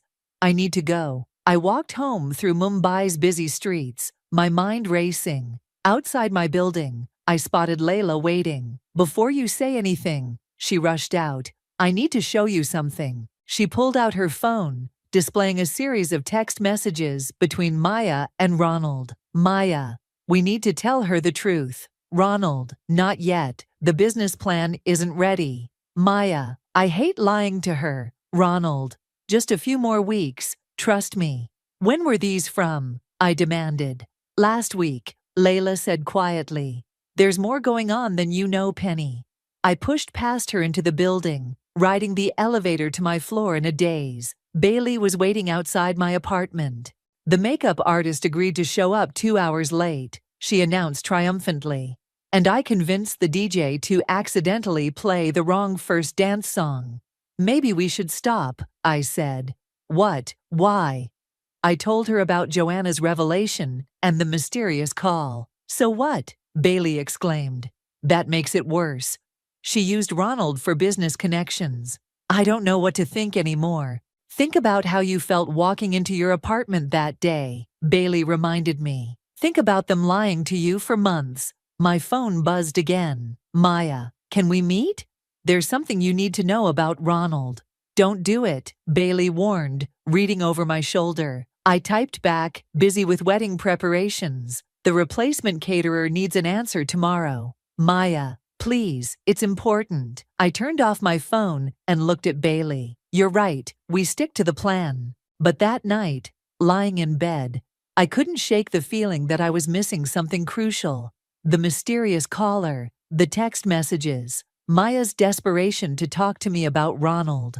My laptop chimed with an email notification. Anonymous sender. Subject line. The truth about Ronald Mason. My cursor hovered over the email. Part of me wanted to delete it unopened, to stay focused on my revenge, but a larger part needed to know. I clicked. The attachment opened to reveal a business proposal. Client, Maya Thompson. Consultant, Ronald Mason. Date, 3 months ago. And there, in black and white, was a plan that would change everything I thought I knew about their betrayal. The business proposal stared back at me from my laptop screen. Mumbai Dreams, architectural event spaces, a joint venture between Maya and Ronald. With my name listed as potential lead architect, my phone rang. Maya again. What is this? I demanded, answering. Can we meet, please? I'll explain everything. 20 minutes later, we sat in an all-night cafe, the same one where we'd celebrated her engagement to Mitchell months ago. Start talking, I said. Maya wrapped her hands around her coffee cup. I wanted to tell you from the beginning. The business was supposed to be for all 3 of us. So naturally, you slept with my fiancé? That wasn't, she closed her eyes. That day you found us. We weren't, it wasn't what it looked like. Really? Because it looked pretty clear to me. Ronald was helping me button up my blouse because I'd spilled coffee on it. We were reviewing venue blueprints when I knocked over my cup. Nothing happened between us, Penny, ever. I laughed bitterly. You expect me to believe that? Check your email again. There should be security footage from your building's lobby that day. I pulled out my phone, found another anonymous email. The video showed Maya entering my building, coffee in hand, fully dressed. 20 minutes later, the footage showed her leaving, wearing different clothes, Ronald behind her. Why didn't you tell me this before? Because of this. Maya slid her phone across the table. Text messages from her father. Either you marry Mitchell and forget this ridiculous business idea, or you're cut off. No more support, no inheritance, nothing. What does that have to do with? Ronald suggested we keep the business plan secret until after my wedding. He thought if we could show my parents a successful venture, they'd accept it. The clothes thing. We were trying to make it look like we'd been doing something else if anyone saw us meeting. That's the stupidest plan I've ever heard. I know. Maya's voice cracked. But I was desperate. And then you found us, and everything exploded. And my parents used the scandal to force the wedding timeline. My phone buzzed. Bailey. The DJ confirmed the wrong playlist. You still want to go through with it? I stared at the message, then at Maya. Why didn't Ronald tell me the truth? He tried. But you blocked his number, changed your locks, threatened legal action. The waiter arrived with fresh coffee, giving me a moment to process. Prove it, I finally said. Prove nothing happened between you two. Maya pulled out a USB drive. Here's every email, every message, every business document. Check the timestamps, the dates. And this? She handed me an envelope. Photos from the security camera in Ronald's office during every meeting. We were never alone together. Joanna was always there. Joanna knew. She was our witness, for propriety. She tried to tell you. My phone buzzed again. Delilah. Florist confirmed the wrong flowers. No turning back now. Why didn't you just tell me about the business from the start? I asked. Because you were so excited about the wedding. Every time I tried to bring up business, you'd start talking about venues and dresses. I thought I could have both, the business and your happiness. And Mitchell, does he know? Maya's face fell. No, my parents threatened to tell him about the affair if I didn't go through with the wedding. His family is very traditional. The scandal would destroy him. The cafe's fluorescent lights flickered, casting harsh shadows across Maya's face. She looked exhausted, defeated. My phone lit up. Anonymous. Ask her about the ring. What ring? I asked.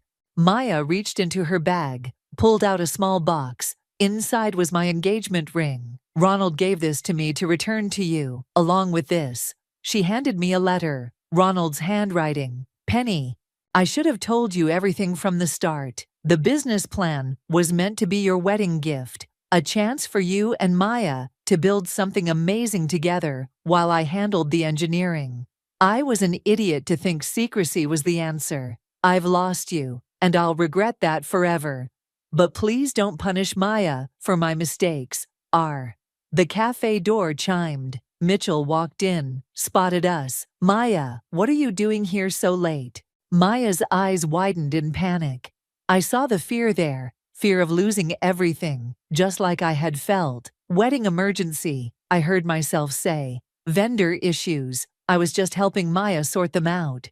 Mitchell smiled. Good thing she has you, Penny. Maya's been so stressed about everything going perfectly. If he only knew how imperfect I'd planned to make it. My phone buzzed one final time. Bailey, everything's set for tomorrow's disasters. Give the word, and it all falls apart. I looked at Maya, saw the girl who'd been my best friend since college, who'd supported every dream I'd ever had. Then I looked at my phone and made a decision that would change everything. Actually, I said, I need to make some calls. I think there's been a mix-up with the vendors. You're doing what? Bailey's voice echoed through my apartment the next morning, after everything we planned. I'm fixing it, I said, dialing another vendor. Yes, hello? This is Penelope, regarding the Thompson wedding. There's been a mistake with the flower order. Have you lost your mind? Bailey snatched my phone. They played you. That whole coffee shop drama was probably staged. You didn't see her face when Mitchell walked in. I grabbed my phone back. She's trapped Bailey, just like I was trapped in my perfect wedding plans, while ignoring what Maya really needed. Oh, so now you're Team Maya. The doorbell rang. Delilah burst in, waving her phone. The florist's already ordered the wrong flowers. We can't undo that. Watch me. I turned back to my phone. Yes, I'll pay the rush fee for the burgundy roses, whatever it takes. Penny, Bailey's voice softened. Are you sure about this? Before I could answer, another knock. Maya's mother stood in my doorway, looking severe in her designer suit. Penelope, we need to talk. She strode in, eyeing Bailey and Delilah. Privately, they took the hint and left, Bailey shooting me a worried look. I know what you're doing, Maya's mother said, once we were alone. My heart stopped. I don't. Trying to help Maya with this ridiculous business venture. She pulled out a chair, sat down primly. It stops now. With all due respect, my daughter will marry Mitchell. She will take her place in society. This fantasy about event planning needs to end. Maybe if you'd supported her dreams from the start. Dreams don't pay bills, Penelope. Dreams don't maintain social standing. She leaned forward. You're her maid of honor. Act like one. Stop encouraging her. Or what? Or I'll tell Mitchell everything. About Ronald. About the secret meetings. About this business nonsense. His family will call off the wedding immediately. My phone buzzed. Maya, Mom's on her way to you. Don't let her intimidate you. I have a plan. Another text followed immediately. Ronald, whatever Maya's planning, I'm in. We all are. Well, Maya's mother demanded, what's it gonna be? I thought about Maya's face in the cafe, about the business proposal with my name on it, about all the dreams we'd shared over the years. Actually, I smiled. I have a better idea. 2 hours later, I stood in the wedding venue's conference room. Maya, Mitchell, Ronald, Bailey, Delilah, and both sets of parents sat around the table. Thank you all for coming, I began. As maid of honor, I've been closely involved in the wedding planning. But there's something everyone needs to know. Maya's mother started to stand. I held up my hand. Mitchell, Maya has been working on something amazing. A business that could revolutionize Mumbai's event industry, and she needs your help. Mitchell looked confused. What business? I nodded to Ronald, who distributed copies of the business proposal. Mumbai Dreams, I continued, will combine Maya's event planning expertise with top-tier architectural design. We already have potential clients lined up. We, Mitchell asked.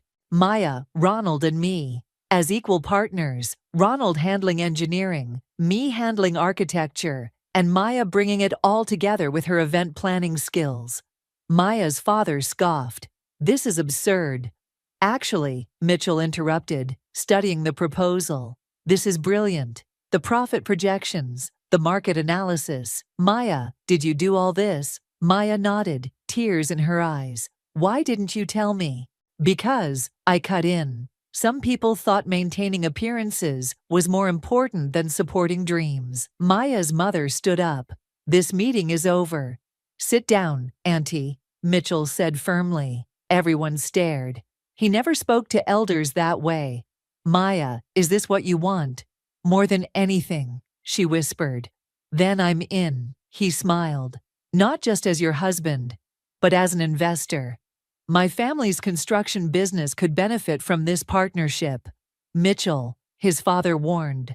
No, Dad. Look at these numbers. This isn't just some dream. This is a solid business opportunity. Maya's mother laughed bitterly. And I suppose you'll forgive the affair with Ronald too. There was no affair, I said. I have proof, security footage, witnesses, everything. The only scandal here is how far some people would go to control their children's lives. The room erupted in arguments and explanations. Through it all, Maya caught my eye and mouthed, "Thank you." My phone buzzed one last time. An email from the anonymous sender. You did the right thing. Check attachment. It was a photo from 5 years ago. Maya and me on our first day of college, bright-eyed and full of dreams. Below it was a message. Sometimes revenge isn't about destroying someone's special day. Sometimes it's about helping them find their way back to who they were meant to be. I looked up to see Maya standing beside me, holding out her hand. Partners, she asked. I took her hand. Partners. The wedding was still 2 days away, but somehow I knew everything would work out exactly as it was supposed to. The wedding rehearsal was in full swing when everything started unraveling again. Maya's mother stood up during the dinner, champagne glass in hand. I'd like to make an announcement, she declared, her voice carrying across the decorated hall. The wedding is being postponed.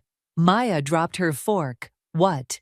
Given recent developments, her mother continued, we feel it's best to take some time to reassess. Mitchell's father nodded in agreement. A business venture is one thing, but this unconventional arrangement, unconventional. Mitchell stood up.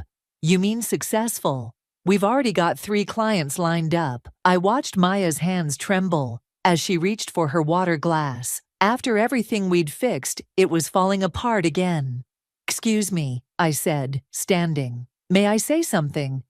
Penny, don't, Maya whispered. But I was already walking to the center of the room. You all know me as Maya's maid of honor, but I'm also her business partner, and I have something to show you. I nodded to Bailey, who dimmed the lights. Ronald, right on cue, started the projector. This is our first project, I announced, as images filled the screen. The Kumar wedding venue. Traditional architecture meets modern design. Maya's vision, my blueprints, Ronald's engineering, Mitchell's construction expertise. The guests murmured, studying the stunning 3D renderings. We're already booked for the next 6 months, I continued. Top families in Mumbai. People who understand that tradition and innovation can coexist. Maya's mother scoffed, and you expect us to believe? Actually, a voice called from the back. I can vouch for their work. Everyone turned. Joanna stepped forward with an elderly man in an expensive suit. Uncle Raj, Maya's father, stood up. What are you doing here? Supporting my grandniece's dreams, he replied. My daughter's wedding will be Mumbai Dream's first official event. Already paid the deposit. The room erupted in whispers. Uncle Raj was a leading industrialist in Mumbai. His approval meant everything in their social circle. But, Maya's mother stammered. The real question, Uncle Raj continued, is why you're so determined to stop this. Is it because you're afraid Maya will succeed where you failed? The room fell silent. Maya's mother's face went pale. What's he talking about? Maya asked. Your mother, Uncle Raj said gently, once had dreams of starting her own business too. But our family, we weren't as supportive then as we should have been. Mom? Maya turned to her mother, who was now sitting, tears in her eyes. I wanted to open a boutique, she whispered, design my own clothing line, but my parents, they said it wasn't proper. I watched as Maya crossed the room, kneeling beside her mother's chair. Why didn't you tell me? Because I didn't want you to feel the pain I felt. Her mother touched Maya's cheek. But I ended up causing it anyway, didn't I? Mitchell cleared his throat. Mrs. Thompson, what if the wedding became Mumbai Dream's showcase event? What do you mean? Maya asked. Let's make our wedding the perfect blend of tradition and innovation. Show everyone what this company can do. Ronald stepped forward. The venue's perfect for it. We could… No. Maya's mother stood up. Everyone froze. Then, surprisingly, she smiled. Not without a proper business plan. If we're doing this, we're doing it right. The tension in the room broke.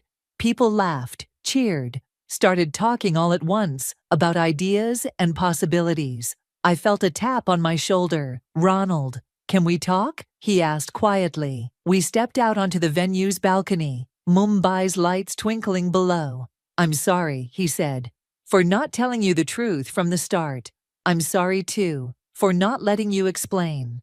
Where does this leave us? I thought about the past few months, about betrayal and revenge, about understanding and forgiveness. It leaves us as business partners, I said finally. Nothing more. He nodded, looking sad but relieved. I can live with that. Back inside, Maya was hugging her mother, both of them crying and laughing at the same time. Mitchell was deep in discussion with Uncle Raj about construction details. Bailey and Delilah were already sketching decoration ideas on napkins. My phone buzzed one last time. Anonymous. Sometimes the best revenge is living well. I smiled, finally understanding who had been sending those messages all along. Across the room, Joanna winked at me. Maya broke away from her mother and rushed over.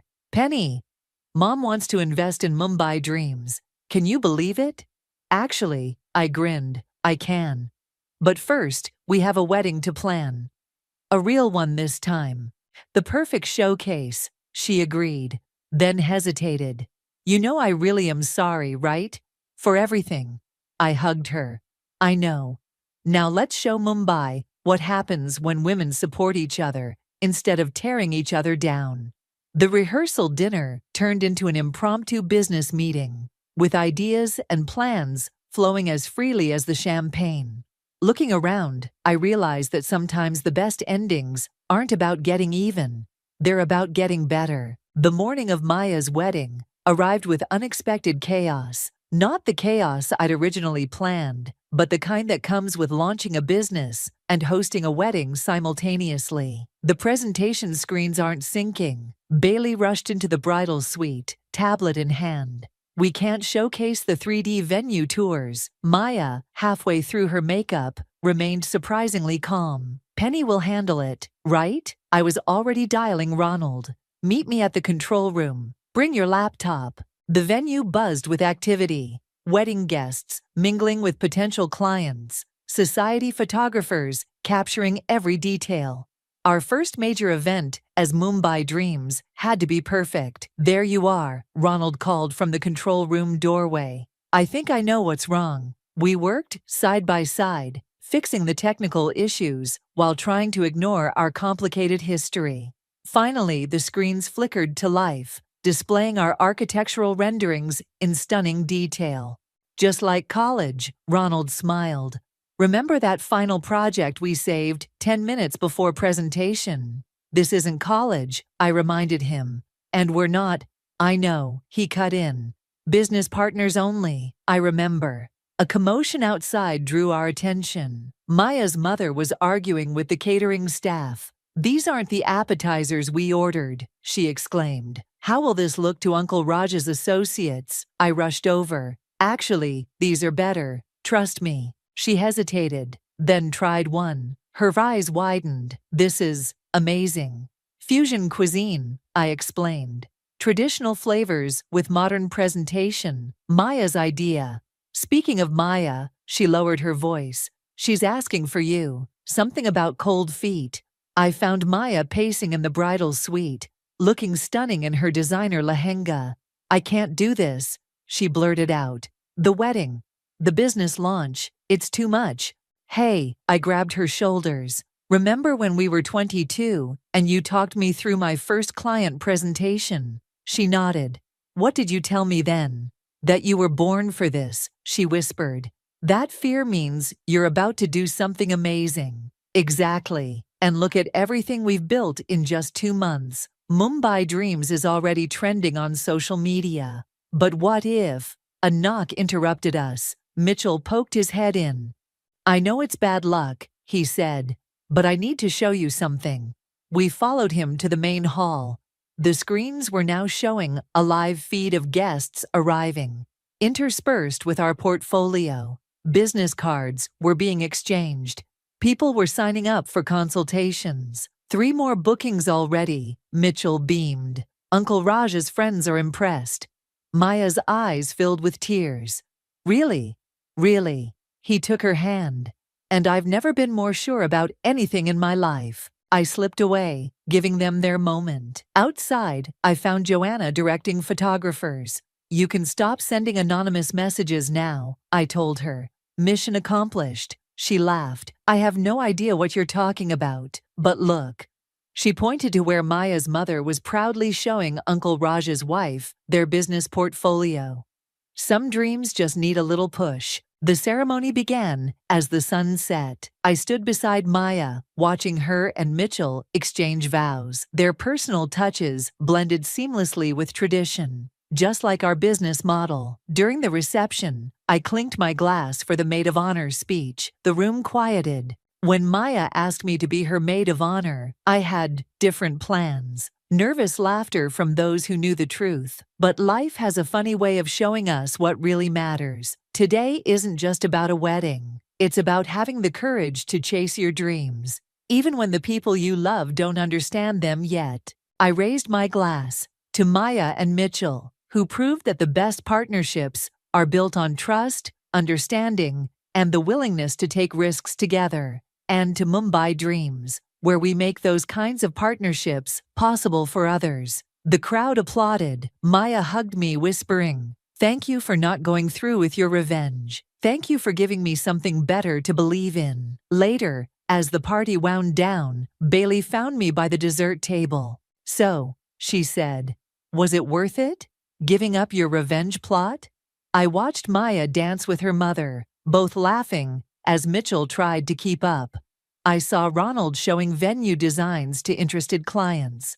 Delilah was already booking appointments for next month. "You know what's better than revenge?" I asked. "Success. Real, meaningful success." My phone buzzed, a message from an actually anonymous number this time. "Interested in discussing Mumbai Dreams expansion plans. Let's meet next week." I showed Bailey the message. "Want to help me plan something bigger than revenge?" "Always," she grinned. "But this time, let's skip the sabotage." The night ended with fireworks, Maya's surprise gift to Mitchell. As they exploded overhead, painting the Mumbai sky in brilliant colors, I realized something. Sometimes the best revenge isn't about destroying someone's happiness. Sometimes it's about building something so beautiful that the past becomes nothing more than a foundation for the future. The morning sun streamed through the windows of Mumbai Dream's new office.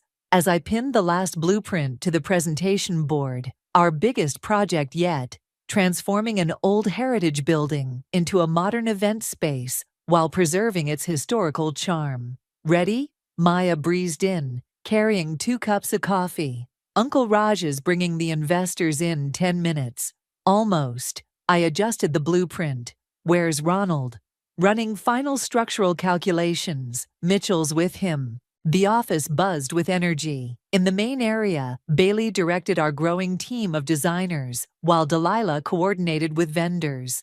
Through the glass walls, I could see Joanna giving a tour to potential clients. "Remember when this was all just revenge plots and wedding drama?" Maya handed me my coffee. "Feels like a different lifetime." "Penny?" Ronald appeared in the doorway, looking nervous. "Can we talk before the presentation?" Maya squeezed my arm and left us alone. "I'm leaving the company," he said. My heart stopped. "What?" "Not completely. I'll still consult, but I got an offer to head an engineering firm in Dubai." "Oh," I sat down, processing. "When?" "Next month. I wanted to tell you first, because—" He hesitated. "Because you deserve to know that I'm not running away. I'm moving forward, just like you did." Before I could respond, Uncle Raj's booming voice filled the office. "Where are my favorite entrepreneurs?" The presentation went perfectly. Our vision for the heritage building impressed even the most skeptical investors. As they filed out, Maya's mother pulled me aside. "I was wrong about you," she said, "about everything." "We were all wrong about something," I replied. She smiled. "Maya told me you're looking at that old property in Colaba for expansion." "Yes, but the asking price is—" "Consider it handled." She handed me a business card. "My investment group is interested." Across the office, I saw Ronald showing Mitchell some final calculations before heading out. Our eyes met briefly. No pain, no regret, just mutual respect and understanding. "Penny," Bailey called. "The bride from yesterday's wedding is here. Says she has a referral." The day flew by in a whirlwind of meetings, designs, and decisions. As evening fell, I found myself alone in my office, looking at the city lights. "Thought I'd find you here," Maya said, entering with a bottle of wine and 2 glasses. "We never properly celebrated." "Celebrated what?" "Everything. The company's success. Ronald moving on. You finally taking down that revenge planning board from your apartment." I laughed. "You knew about that." "Please, I'm your best friend. I know everything." She poured the wine, including the fact that you've been avoiding dating because you're afraid of getting hurt again. "Maya, the new client? The one coming tomorrow? His brother is single. Just saying. Focus on the business, matchmaker." "Speaking of business," she pulled out her tablet. "Remember that idea we had in college? The one about destination weddings? The mountain resort concept? What if we made it real? I've been looking at properties in Shimla. We spent the next hour dreaming and planning, just like we used to. But this time, it wasn't just dreams.